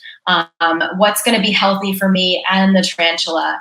If the tarantula actually does get defensive, let me pay attention to their body language, and I'm going to stop if it's getting too much. I think that's really, really important, because I think that, especially on YouTube, people want to see interesting tarantula behavior, but also knowing that like a happy spider that's happy is actually a spider that's very calm and not doing much of anything. Very true. If your tarantula is doing a whole lot and it's throwing up threat poses, that doesn't mean that it's actually in a good spot right now. So I love that you said that, and that you actually really do take into consideration, because I don't want there to be an environment in this hobby where, and there's been a lot of new tarantula YouTube channels coming on as the hobby grows. And I don't want, triggering your tarantulas to be something that people try to exploit for views, and because it's very dangerous for us and the spiders. That's very true. And I try to take a lot of people's criticism of other channels with a grain of salt, just from my own perspective, because I know that all we really see of the Dark Den or Exotic's Lair or any of the others channel are what they edit and include in a video, so I can't nobody can accurately judge how I keep my tarantulas based on my videos. Like, I get a lot of crap for tongue feeding. Like, sometimes if I'm in like a bad mood and I just want to like dwell and be in a bad mood, like that kind of self-fulfilling, like, I'm already crappy. Let's really feel crappy today. I'll go on Arachnoboards and search my name, because I know I'm guaranteed to, that's where my trolls are. That's where the people that hate me the most are. And then I just read the comments, and one of the biggest complaints that they have about me is that I tongue feed my tarantulas. Like, it's just ridiculous. He tongue feeds all of his tarantulas. It's just such a bad habit. And I'm like, if you think I tongue feed 150 tarantulas every week, you're freaking insane. Like, that is so time consuming. There's only one reason that I use tongues to feed a tarantula, and that is because I'm filming it with a macro lens. So there's a very, very thin field of view. If it's like 2 millimeters forward or backward, it's out of focus. So I need it to take that cricket right in that exact location. And the only way to get the cricket to be in that exact location is to hold it with tongs, So I'm holding it with the camera focus ring with one hand, the tong with the other, and not even looking so much as at the actual tarantula as I am the screen, to make sure it's all in focus and then entice the tarantula. And sometimes it takes 20 minutes to get the tarantula to actually take the cricket where I want it. So I'm just sitting there on the record, watching, holding, trying to tantalize it with moving the cricket a little bit. And half the time it doesn't even happen. They just turn around and walk away. And it's like, oh man, I had to erase all that, So I don't tongue feed my tarantulas, but it looks that way because the majority of feeding videos you see on my channel, I'm feeding them with tongs. And so people just assume that's how I do it all the time. And normally I open the enclosure and throw in the crickets and move on to the next one. Like, Sometimes I don't even have time to enjoy watching them feed. It's like, this is a chore I have to get done. I'll enjoy it next time, So when I know that's true about me, and I know what people say. So sometimes I'm like, when I see somebody complaining about something Dark Den's doing, I'm like, he did that in that video, but that's probably not the reality of the situation. There are channels that intentionally antagonize tarantulas just for the footage, and that I think is not good. It's reprehensible. In fact, I think that, like, I really like what you said. If a tarantula is giving me a threat pose, it's usually because I've upset it. I've done something wrong. It's not in a good place. I've mentioned that in my video about the orange baboon tarantula. It's so notorious for being a dangerous tarantula, or giving threat poses and slapping and just being insane. My experience has not been that, but it's because I don't antagonize it. I'm not in there poking it. I'm not tongue feeding it usually, unless I'm trying to record it on video. And I set it up in an enclosure that I think makes it feel a lot more comfortable, So if it has plenty of places it can run and hide, then there's no reason for it to give me a threat pose. Like, it's because it's just going to run and hide before it threatens me. So anytime I hear somebody talking about, my tarantula's been giving me all these threat poses, it's like, it's not so much an issue with the tarantula as it is probably an issue with your husbandry. Like, it doesn't feel comfortable in its enclosure, so it's just on edge all the time. So maybe you should address that and not, like, get rid of the tarantula, or at least try to address that. For sometimes you just got a grumpy tarantula. But yeah, I love that. I love that you give that perspective of, like, what is that actually like as somebody who's trying to film a tarantula. That is something that I didn't even think about. So I love that knowledge. That's so interesting. But yeah, I think, like, we do have to think about, like, what is our behavior and what is the tarantula's environment doing to the tarantula? And also, like, what are your expectations of the tarantula? I think, like, rose hairs are one of those tarantulas that when I was first getting into the hobby, people were saying, like, yes, that is the beginner tarantula. Now that I've gained a little bit more experience and I've heard more opinions, a lot of people are like, no, because they're kind of unpredictable. Like, you could have a really moody rose hair and it's not going to be anything like what you hoped it would be. And also, like, what I've experienced with mine is that she was super sweet and calm and chill for like 5 years. And then she had this one molt. And then for like a year, I was scared of her. Like, so, like, your tarantulas will change too, depending on, or they might go through different moods, whether they're in their hibernation winter phase or what's going on. So, like, what do you actually expect from this tarantula? Not only just from their species, but what are you willing to handle if this is not the tarantula like you expected it to be?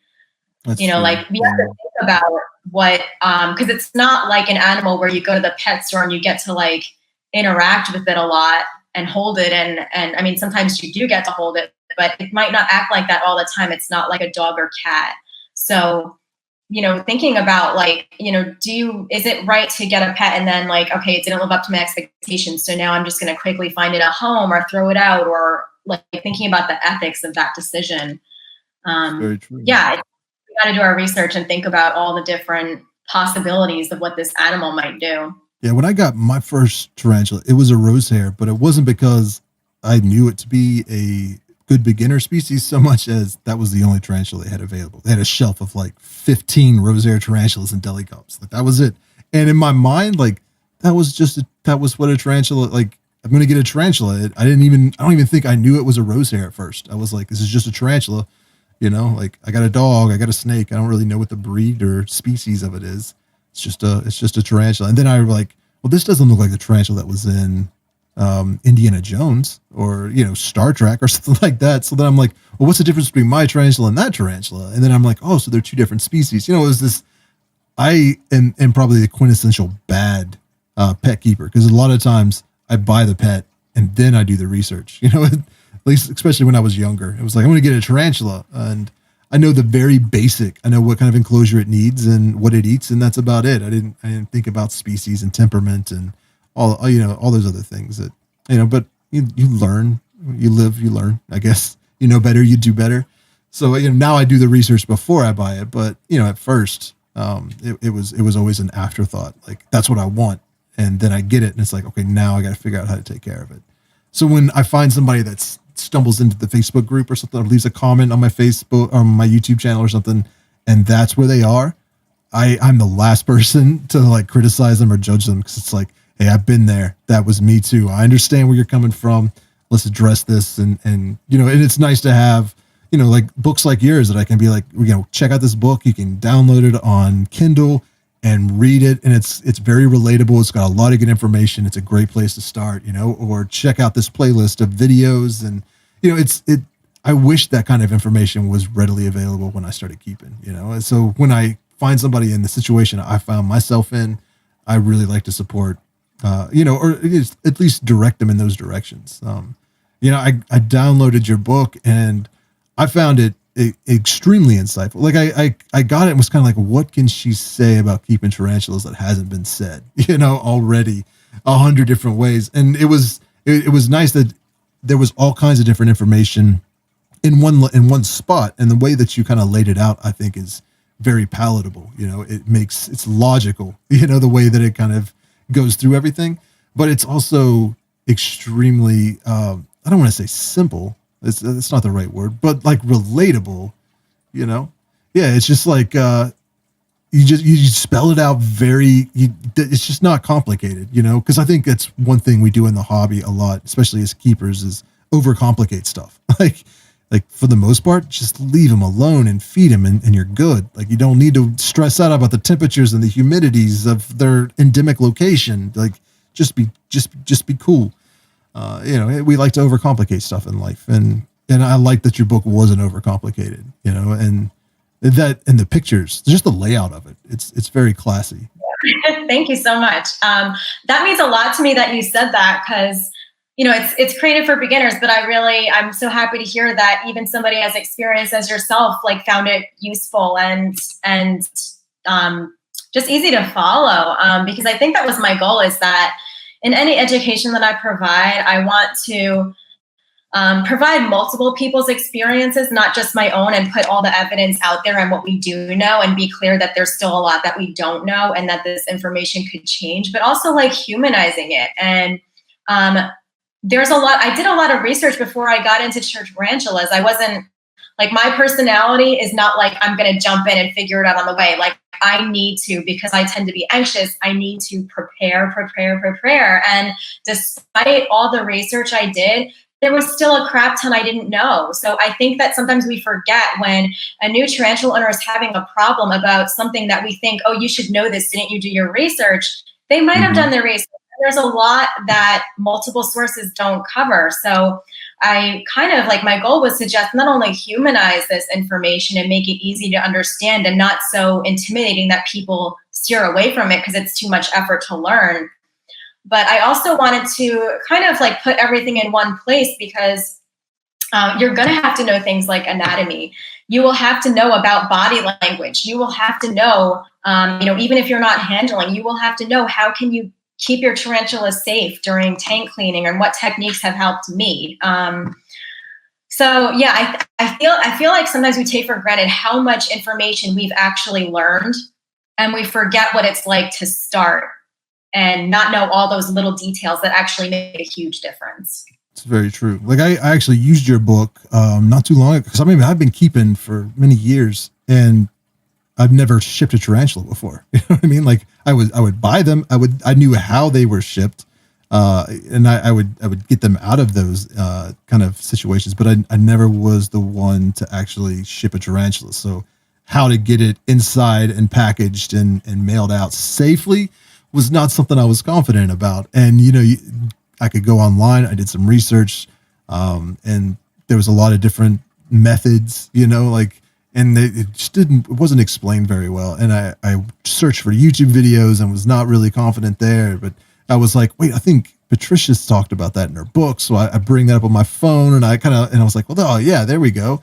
Talked to some other people, like, yeah, that's a good way of doing it. So it was nice that even if it's a book for beginners, there's still stuff in there that, people at any stage can learn from, or at least use as a reference. Like, I'm not exactly sure. So maybe I'll just check out that chapter in the book and get some little information on that. Or, and it's nice to also just have another point of view, somebody else's experience. Cause my view, my experience isn't universally representative, as egotistical as I can be sometimes, and think like, well, this, my tarantula looks like this, so all tarantulas act like this. And then when things go sideways, it's like, oh shoot, like what do I do now? I was like, so luckily there's other people out there sharing their experiences that I might be able to relate to later on in life, which is kind of nice. But something you talked about how you like to research stuff beforehand. I think that's very, because I'm the exact opposite. I'm very self-saboteur. I have this like mental attitude that I still struggle with. It's like, that's tomorrow Richard's problem. Like today, this Richard wants to do something, and the consequences won't be for like a week or two down the road. Like that dude can figure it out at that point. Screw that guy.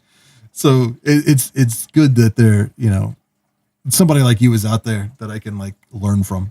Like I should do more research on whatever it is I'm wanting to do.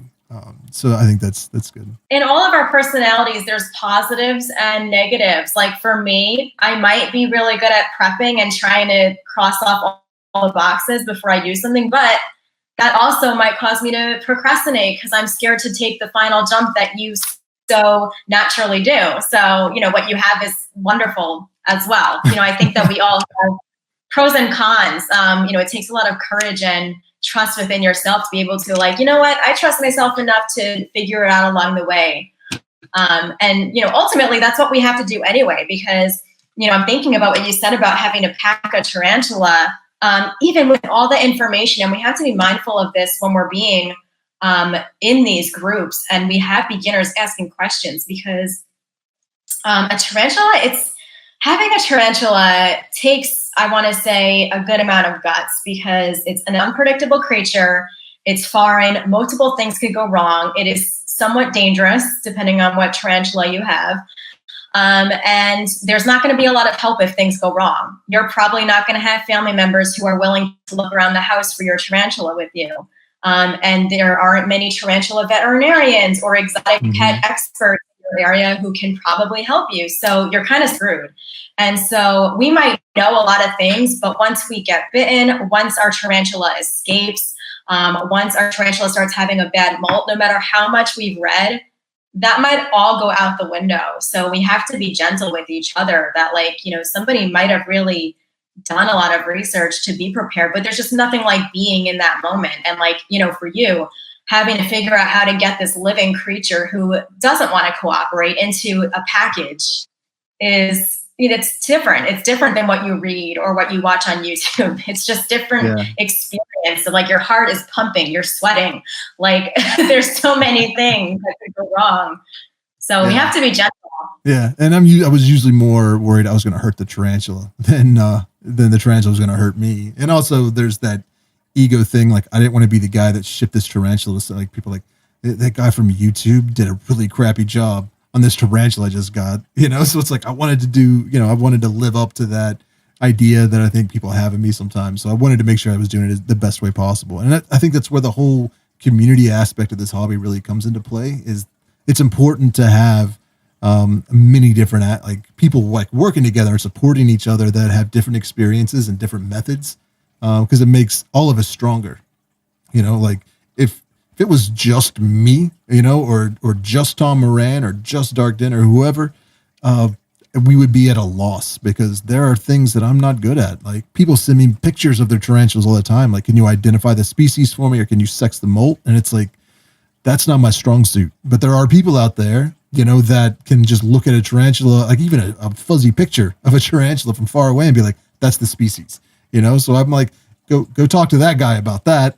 That's not my strong suit. If you want to know how to take a good picture of your tarantula, I could help you out possibly, but I'm not the guy that can sex that molt for you. Unless it's extremely obvious, but Tanya, she's one of the admins of my Facebook group. She's really good at sexing molts. So I get those pictures. I'm like, yeah, send them to her. She's got a lot of experience there. I don't sex my molts most of the time because I don't care. I don't care if it's a male or female. I'm taking care of it the same way. And that's just a lot of work for information that I'm not going to really use. If I was a breeder, that would be important. But I understand why some keepers, they really want to know because they want to name their tarantula and they don't want to misgender it or something. You call it Debbie and it ends up being a male. So I get it. But Yeah, so that's just not something that's important to me. So it's not something that I am good at. So I don't want to pretend like I am. So I'm glad that there are a wide variety of people with different strong suits in the hobby. And I think that that's why we should be supporting each other and not in conflict with each other. You know, that's why I like to support your magazine and, you know, your YouTube channel, stuff like that. Cause I'm like, there's a lot of stuff I don't talk about because I'm not comfortable with that she talks about. So you should also be getting information from Tarantula Heaven as well, or check out Alex's or Tom's. You know, there's a lot of different resources, and I think it's good that we all have our strong points. And like that, there was another video you had. Oh shoot, what was it about? Was it the exposure therapy one? Yes, that was it. Yeah, it was the exposure therapy one. Yeah, I really like that one a lot. Because I think I don't know if I referenced it in my video about handling, but I may have just stolen a couple of your ideas or not stolen, but was like, those are really good points. I'm going to use them as well. Just because people catch a lot of flack. I think from, you know, some people that's why they handle tarantulas, is to get over their fear of arachnophobia and stuff like that. And in those situations, like I know a lot of people that are very well respected in the hobby, you know, dealers and stuff that handle tarantulas as a way of exposing people to them and get them over that fear and realizing these aren't these dangerous creatures. I mean, their goal is to sell tarantulas, you know, so they want you to get it in your hand, just like a car dealer wants to get you in the seat of the car and driving it, you know. It's like, so I understand that, but yeah, the exposure, like that's how I got over my fear of tarantulas, was just by having one in my dorm room in college, you know. And I think it's a very effective way to face those fears. But I couldn't have made a video on it. You could do that very well. You did a very nice job about it. Thank you. Yeah, because we all have different strengths, and it's important to be able to like cross-reference and provide, just even if it's a different point of view, maybe even something that we're not totally on board with, but just being able to provide different insights for this hobby, because there's so much. But if it's all in different parts, it's hard. So it's good to be able to use each other's knowledge and being able to share that with more people. Yeah, and if like, you know, to continue going back to mental health, if we talk about what arachnophobia does to your life or any type of phobia, it's incredibly distressing. There's no way to totally make your house foolproof of spiders. And so, you know, that for many people, that is how they got over arachnophobia. For myself as well, I didn't have an intense fear of spiders, but my relationship to spiders completely changed once I got my first tarantula. And I actually became much more compassionate towards all living things, to where I'll now even feel bad about killing an ant, because I'm not so afraid of them. I just like really respect. I don't know. It changes you. That's what I'm trying to say, is that having a tarantula can change you. It really does. Many ways. Like I noticed that when in getting over my fear of spiders by having a tarantula, I was able to identify and learn that a lot of that fear was based in the unknown. Like I didn't understand tarantulas, how they move, how they act, what they eat, their fears. Like in my mind, you know, spiders were just these creepy things up in the corner that would sometimes jump out and attack me. Or I'd get through their web and now I've got a spider that's going to lay eggs in my ear. You know, all these like horrible stories you hear. But by having a tarantula, like a big scary tarantula in my like right next to where I sleep and with me for decades, I learned a lot about its behavior and realized that, okay, it's more scared of me and the environment, you know, than I am of it. And that lesson, that fear was based in my lack of knowledge, was something that would help me in a lot of other situations where, okay, I'm scared of this new relationship. Well, it's because I don't know what's going to happen. Or I'm scared of this new job because I don't know who else works there and I don't know anybody. You know, it's like I was able to identify that a lot of times that fear trigger that gets me stressed out, my heart pumping, is just because I don't know, you know, and it's okay not to know. Like I'll learn and I won't be scared anymore. So I can go into approach a lot more fear in life, knowing that, like from that lesson I learned from keeping tarantulas. Yeah. And that can go into so many different areas. And like you were able to apply that into so many other areas of your life. Like whether you try to address a phobia with exposure therapy or a trauma-based therapy called EMDR. We usually in therapy will also spend a great bit of time in the beginning talking about education, because it usually is that fear of the unknown that makes something really scary.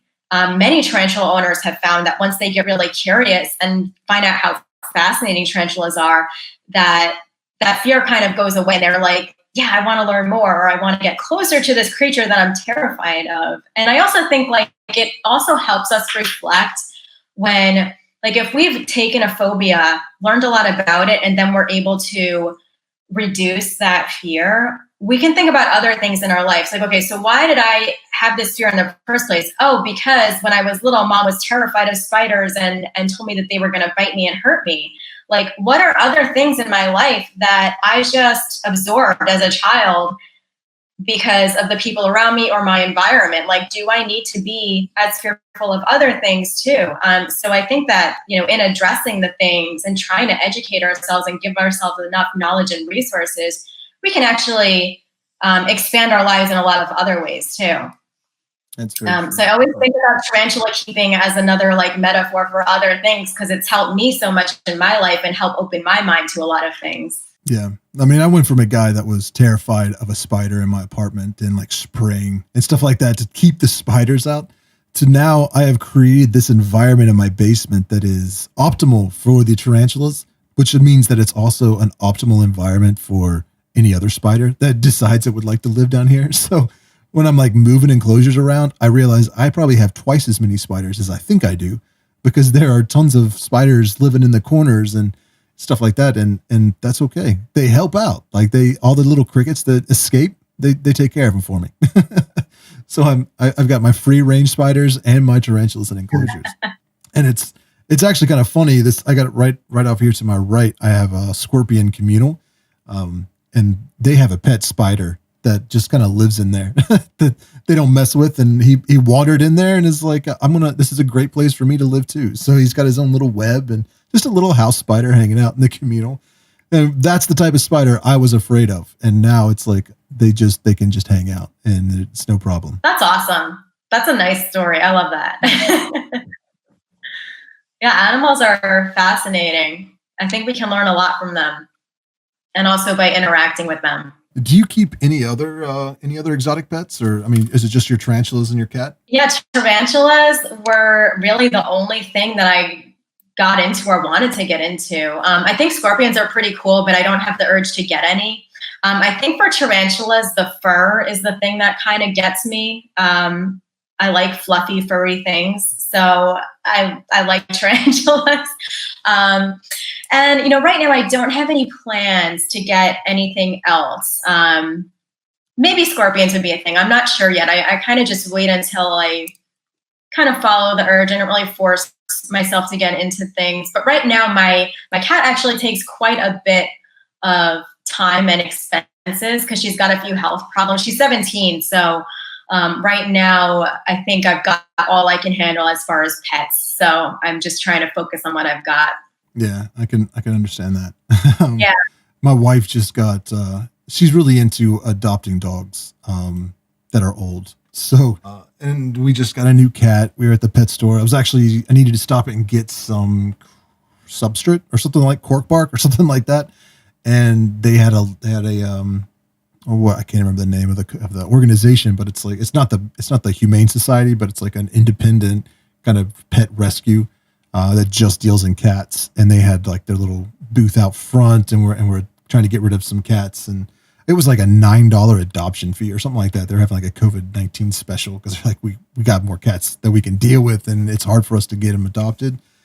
And there was a cute little black cat, and my wife was like, I can't say anything when she wants to adopt an animal. I guess it's like, because she can just play that card. Like, seriously, we can't have a cat. You have, hundreds of scorpions and tarantulas. It's like, okay, yeah.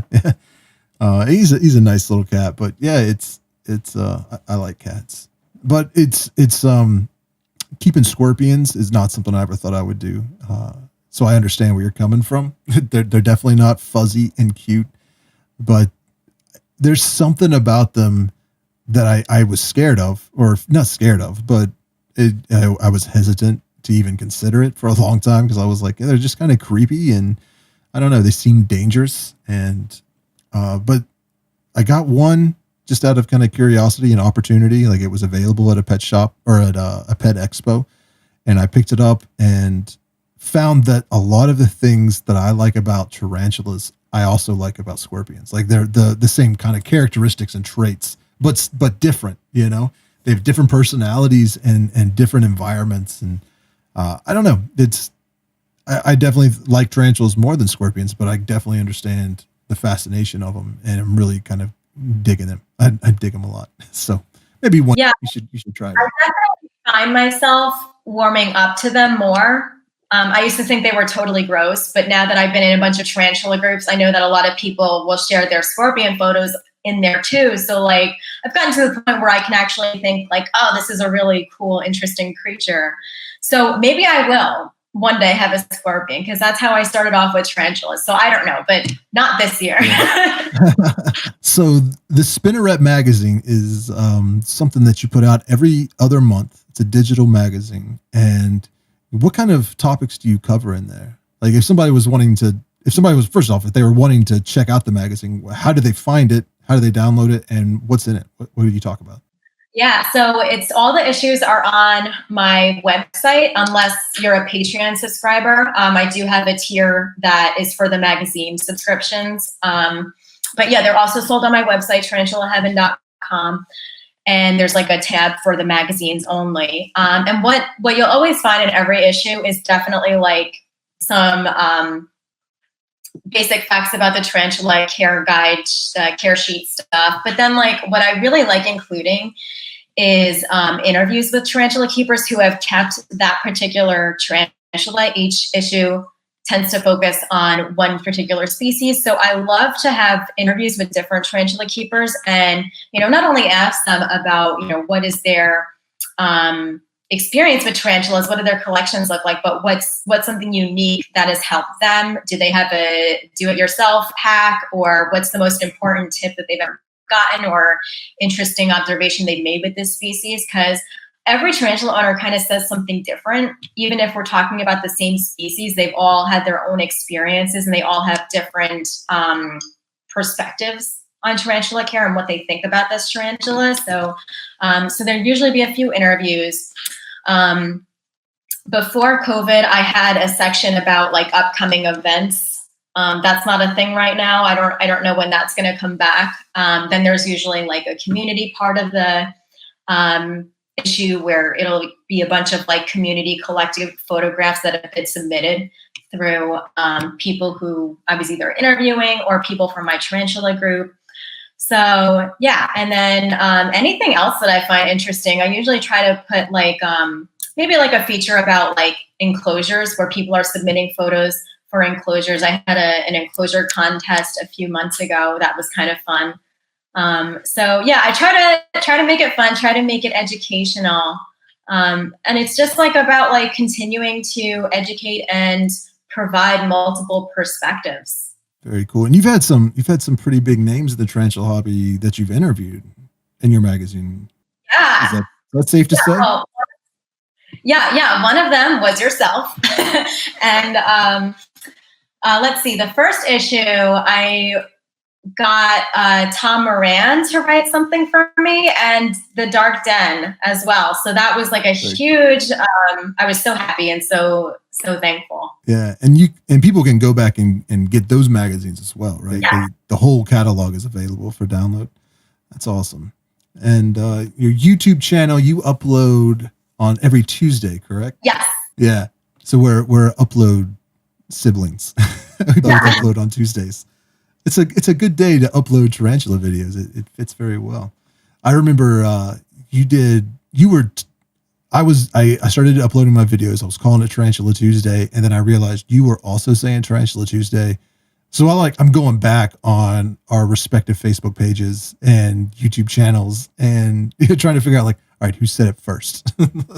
Like, I don't know. Oh yeah. I think it was you. I think is what I did. I think you actually used the Tarantula Tuesday phrase first, but I was like, well, hopefully we're good enough friends that you stay with me. I wish more people would use it. I wish we could make it like a thing. I think that'd be really cool. I had started using that on Tumblr This was before I think I started my newsletter and my YouTube channel and maybe even my website, but I was trying to find catchy, cute captions for my Chilean rose hair pictures.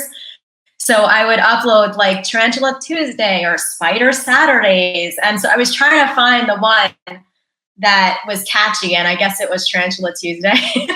Yeah. I felt bad when I realized that, because I was like, I don't even know. In my mind, I came up with that on my own, but I have a feeling that I probably saw some of your posts and Tarantula Tuesday was just catchy enough that it got stuck in my mind. So then I was trying to think, well, which day should I upload? And like going through all the, what could I call it? And was like, Tarantula Tuesday. That's brilliant. And then I saw that you were doing that. I was like, did I steal that? Oh man, I hope I didn't steal that. I'm so sorry. So it wasn't intentional. I just want to let you know. I wasn't trying to rip you off. Fine. I'm glad that you ran with it. I wish more people would get in on it. Yeah, it was just, well, let's start a thing. Like everybody uploads their tarantula videos on Tuesday, and it would be pretty cool. So you got your website, tarantulaheaven.com. You got the Instagram. You're sharing a lot of photos and stuff like that of your tarantulas. And anything else going on? Anything else happening out there?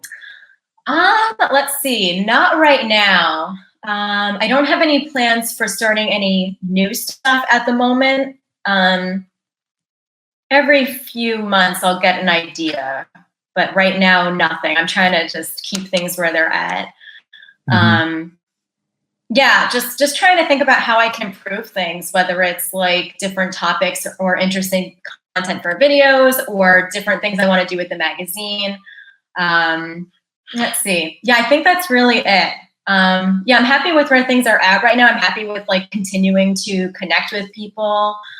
And also like work on my own knowledge and absorb information that's out there as well. Well, I'm really glad that you were willing to come on the podcast, talk to me, and talk about mental health and all this stuff.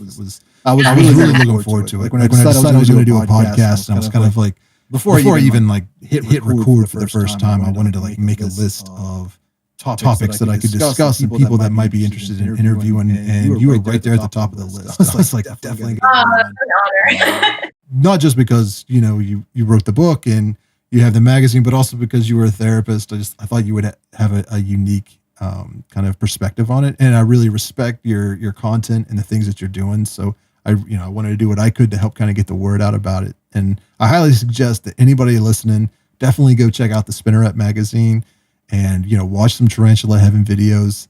She does a very good job, discusses some very, very interesting topics. And I really like your perspective on stuff. So I will leave, if you're watching the video version of this, I'll be sure to leave links to everything down below in the description.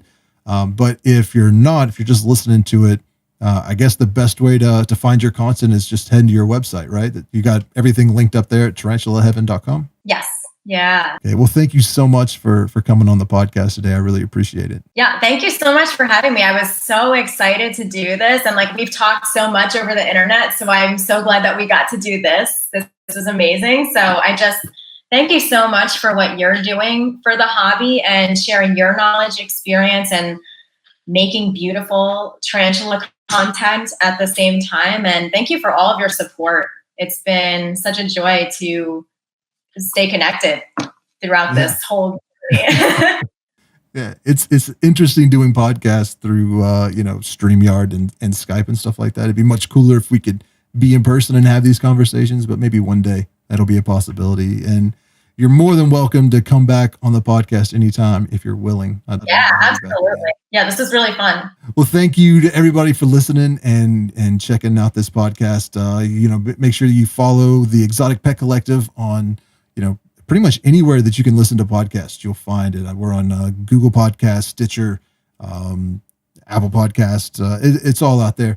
Check out the website, thetarantulacollective.com, if you want to stay up to date. Anytime I'm uploading new podcasts, I'll have that up there, as well as any new videos. And also be sure you're following Patricia on all of her social media platforms. It was a lot of fun talking to you today. Thank you so much for being willing to join me on the podcast, and definitely look forward to having you back on in the future. I still haven't quite figured out how to wrap these podcasts up yet, but thank you all for watching. or for listening. I guess it's a podcast. So thank you all for listening. And I will talk to you all next week. We got some more awesome guests coming up. So you all have a nice week, and we'll see you next time.